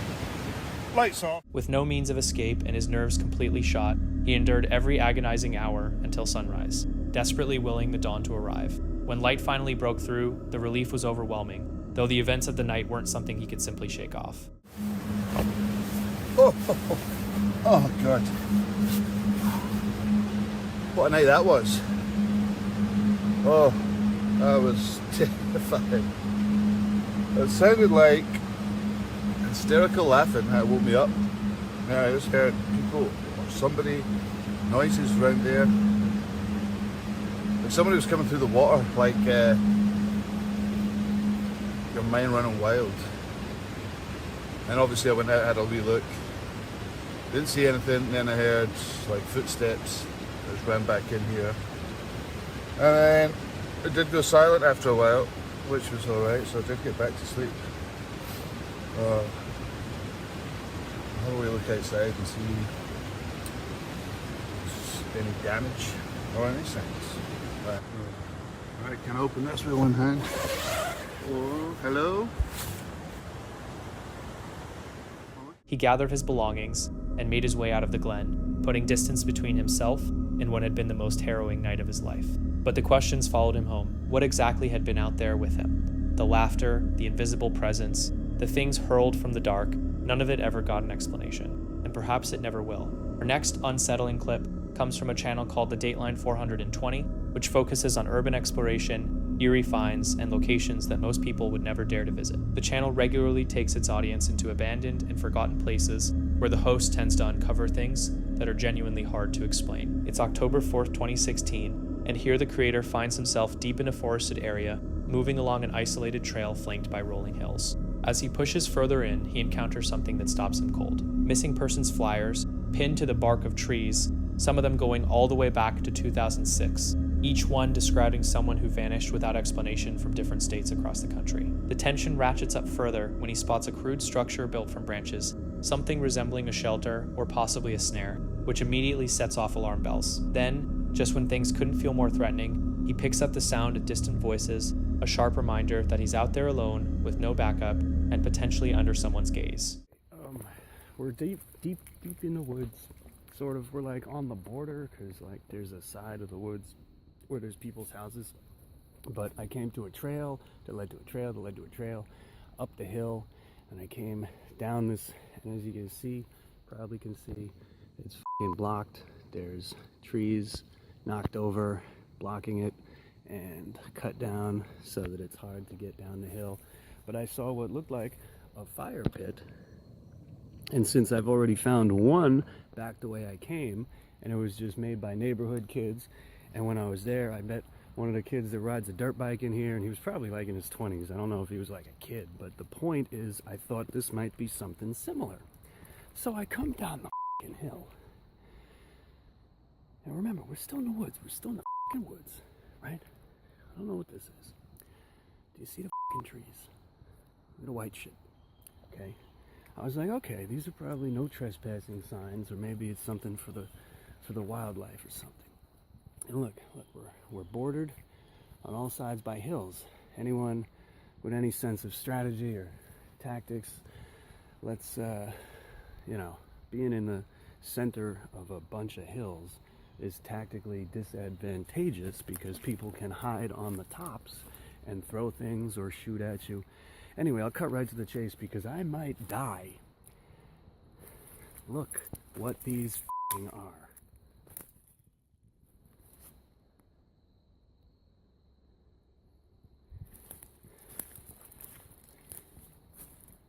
What the f*** is going on in here?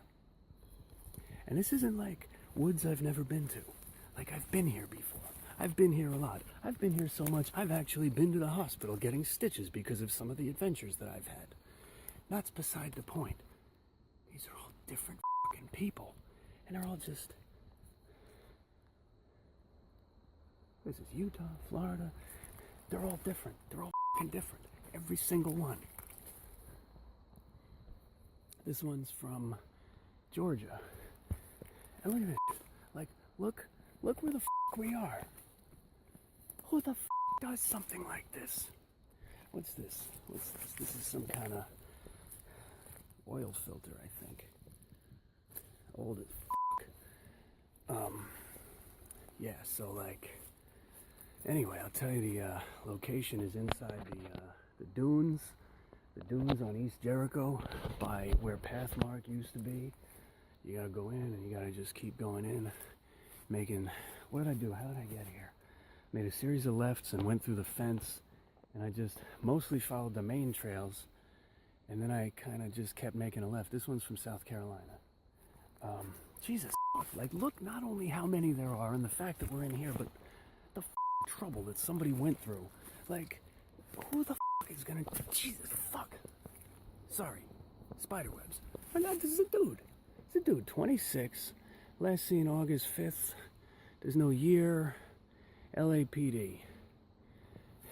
Like, you had to stand in this shit. Of all the days not to bring my fucking bug spray. But like, somebody's standing in this shit to tape these up. I don't even know whose house that is down there. I don't know anything about this fire pit. Somebody clearly went to... If you came across something like this out in the middle of nowhere, what would your next move be? Push on? You gotta understand, if that is somebody's property, And I'm pretty sure that it is, considering you can hear the traffic coming from that direction. Considering this is the side of the woods where people's property be at, and considering that's some shit. Like, this is bad. I do not have a gun. All I got is this, which incidentally was my birthday present to myself. This is the Kabar bacon maker, which is just perfect. But I mean, what am I going to do against a guy with a gun? You know what I mean? What's this one? Christopher, Oregon. F***ing spider webs. And we got this one. And this, obviously, these, you can tell, these aren't new. Like, not just that this is 2012, Noblesville, Indiana, right? Look at the f***ing tape. Look at the water damage. These have been hanging up for a while. And look at this. Like, just look at this. Who the f*** is going to decorate this? What the f***? This guy's a grown-up.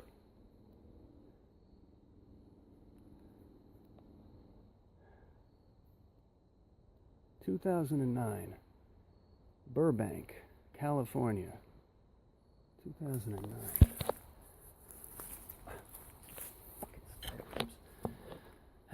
The other problem with this shit, I mean, consider, you know, I'm like, this is a hog hunting knife versus somebody that doesn't have a gun.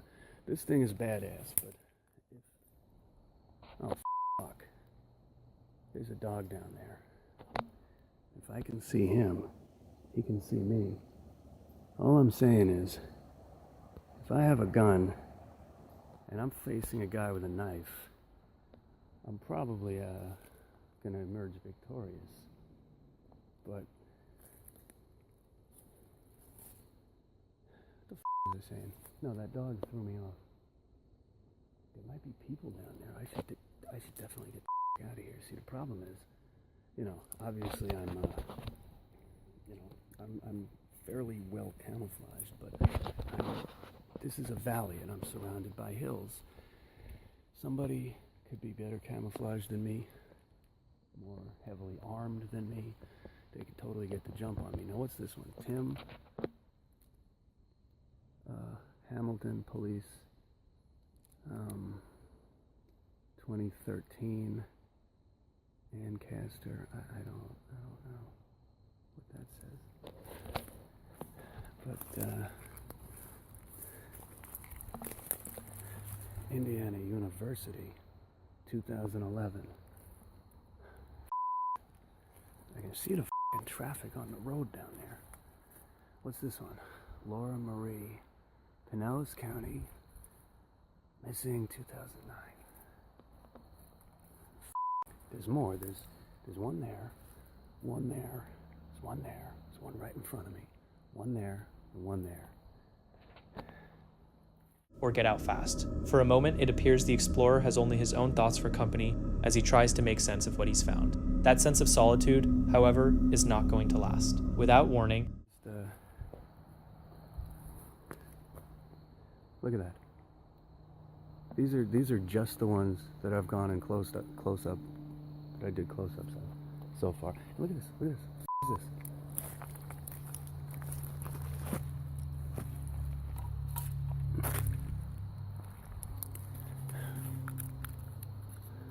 Carolina Beach, North Carolina, 2009. And look, you had to walk through all this shit to hang these up. It's another missing guy. Brian Schaefer, 2006. OSU medical student. Look over there. You see that shit? The orange thing on the tree. It's a drop light. Or this. Holy shit, I just realized what I'm looking at. The video's not doing it justice, but this bundle of sticks, they're lashed together. That's a cage of some kind, or a hut, or a lean-to or something. And over here in the middle of the fire pit, that's a shovel.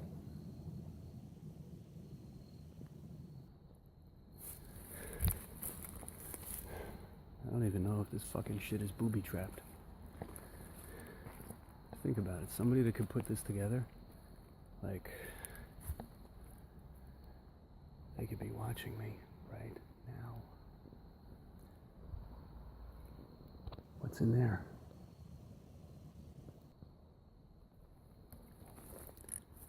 "21 years old, Santa Ana, California, missing 2006.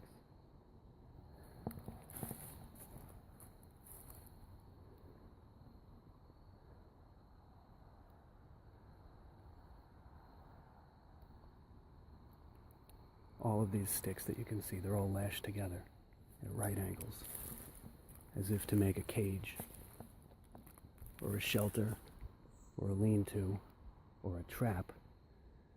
And this part right in the middle, it's a hole. It's a filled-in hole, but it's a hole. I'm assuming that whatever this is, or was, collapsed. But whatever it was intricate, and it clearly took a lot of time to make.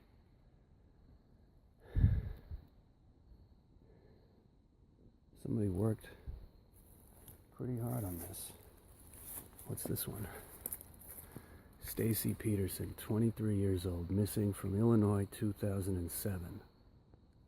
Oh shit, I heard voices. We have to get the out of here.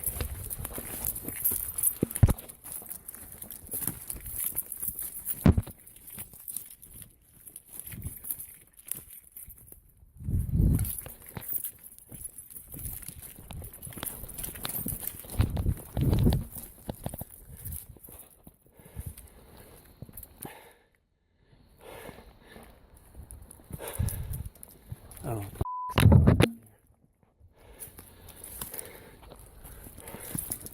Okay, I'm gonna.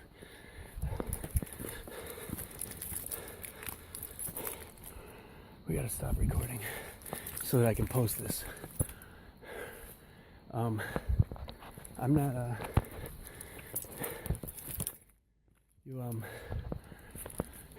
I got a hiking tracker running on, Voices begin drifting through the trees, and then comes the unmistakable sound of footsteps drawing closer. He doesn't stick around to get a better look. He runs, choosing to leave the answers behind rather than risk finding out who's out there. But the questions linger long after the footage ends. Who goes deep into the woods to post missing persons flyers, and why there? And that depression in the ground, barely concealed beneath a layer of leaves, was it a natural formation or something deliberately laid out to catch someone off guard? This footage leaves far more unresolved than it explains. What's your take? A string of strange coincidences, or something with a much darker purpose behind it? Drop your thoughts down in the comments and really ask yourself what you would have done in his shoes. Maybe the wilderness itself isn't what we should be most afraid of.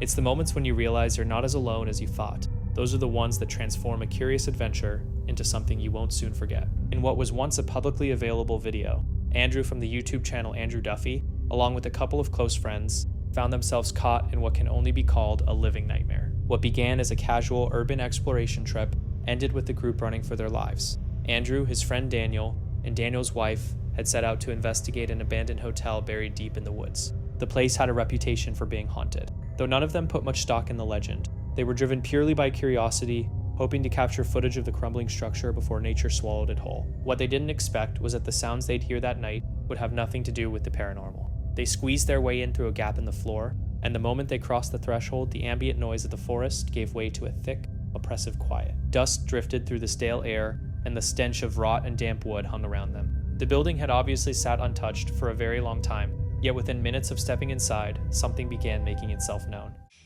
Shh, quiet.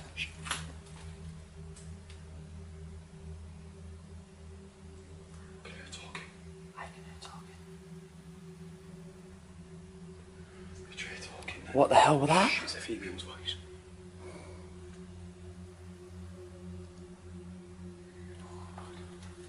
What's up there? See all the time. It's just so strange how a spider works. Oh yeah, I've just heard something. A banging like a weird growling noise. Did you hear it? I heard it.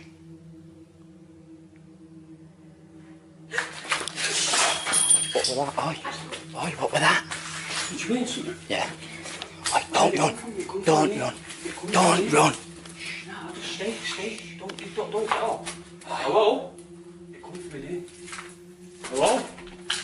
Bro, this place is no freaking joke. Trust me, watch yourself. Things. It started as indistinct murmuring, the kind that makes you think someone is talking just around the corner, but you can never quite make it out. Then those murmurs sharpened into what sounded like actual voices. The trio froze, eyes darting toward one another as they strained to listen.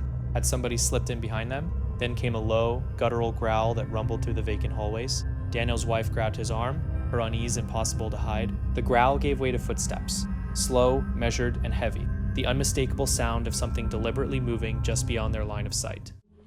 I'm telling you, this spirit gets real pissed off. Yeah.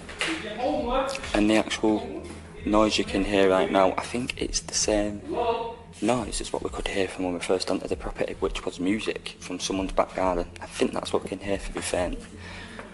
But there was banging inside here, and definitely a growl. You heard a growl, didn't you? I heard a growling noise. I just heard footsteps, I didn't hear a growl, but I heard a growl. What, did you hear a growl? A growl and a bang I heard. A bang and a growl. Like, it was like boom, same time. That's what I heard. At exactly the same time, wasn't it? That's what I'm looking at. Yeah, very weird. And then you heard the...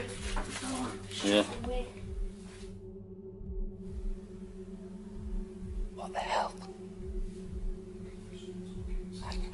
I can hear someone talking. I'm sure I've just heard a woman say, I've seen them go inside. I'm sure I heard a woman say, I've just seen them go inside or something.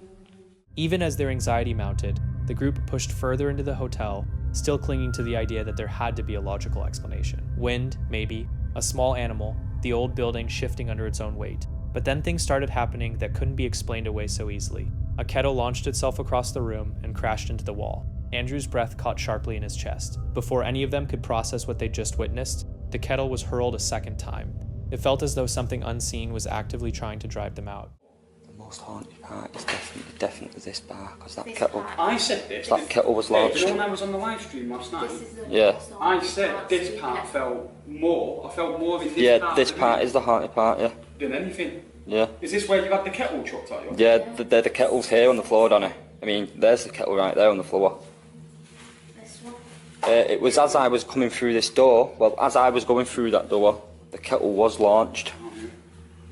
And then it was launched again for a second time. Yeah.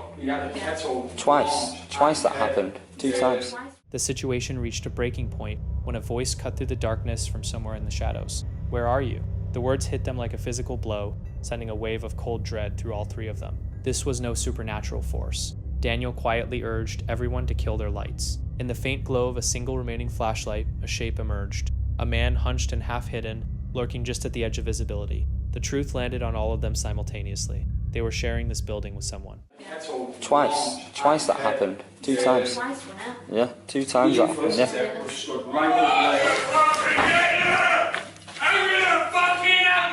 Oh, Danny.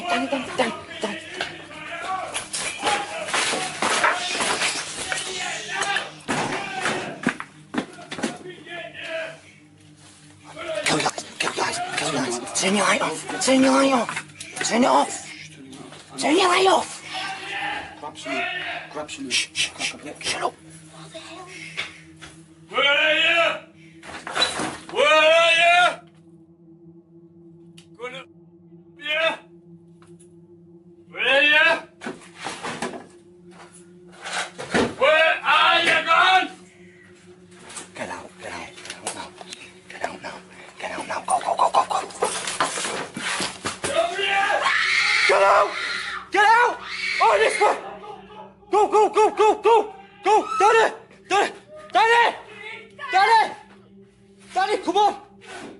Danny, come on! Go! Just go out! Go! This is the... Oh, this is the wrong way! Quick! Come on! Shit, where's the way out? Get in, close it. Shh. Where is you? Get out here! I don't love to see you. You might as well calm down. Then, without any further warning, the man launched himself toward them. Pure panic took over as they bolted back the way they'd come.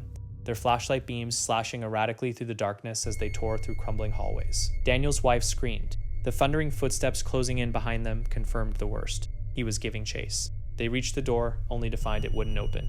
They were trapped inside. Heart hammering, Andrew desperately scanned for any other way out, his thoughts moving faster than he could process them. With no alternative, they plunged deeper into the building, praying another exit existed somewhere ahead. Get her out first. Love. No, follow me. No, wait, I know the way. wait.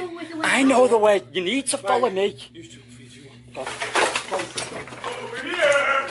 Go, go, go, go! This way! This way!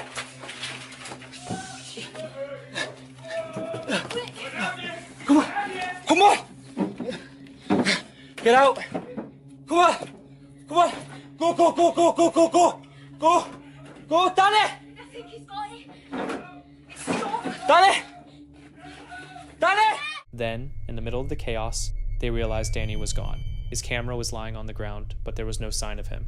Andrew didn't even pause to think. He turned and sprinted back toward the last place he'd seen his friend, calling out his name. The others begged him to come back, but leaving Danny behind wasn't something he was willing to do. When he got there, he found Danny pinned to the floor with his attacker standing over him. Driven by pure adrenaline, Andrew threw himself at the man. Danny scrambled upright and the two of them fled together. Eventually, the group located an unlocked door and burst out into the open air, gulping in breath after breath. Even once they were outside, they didn't stop. They kept running until the hotel was well behind them. What do you mean, come on? What the hell? Come on, get out of here! Come on! I'm going. I'm going. I'm going.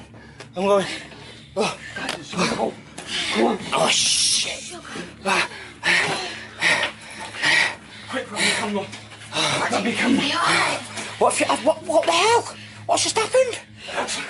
Robbie, come at me. I had to punch him. Oh, my God. Come on.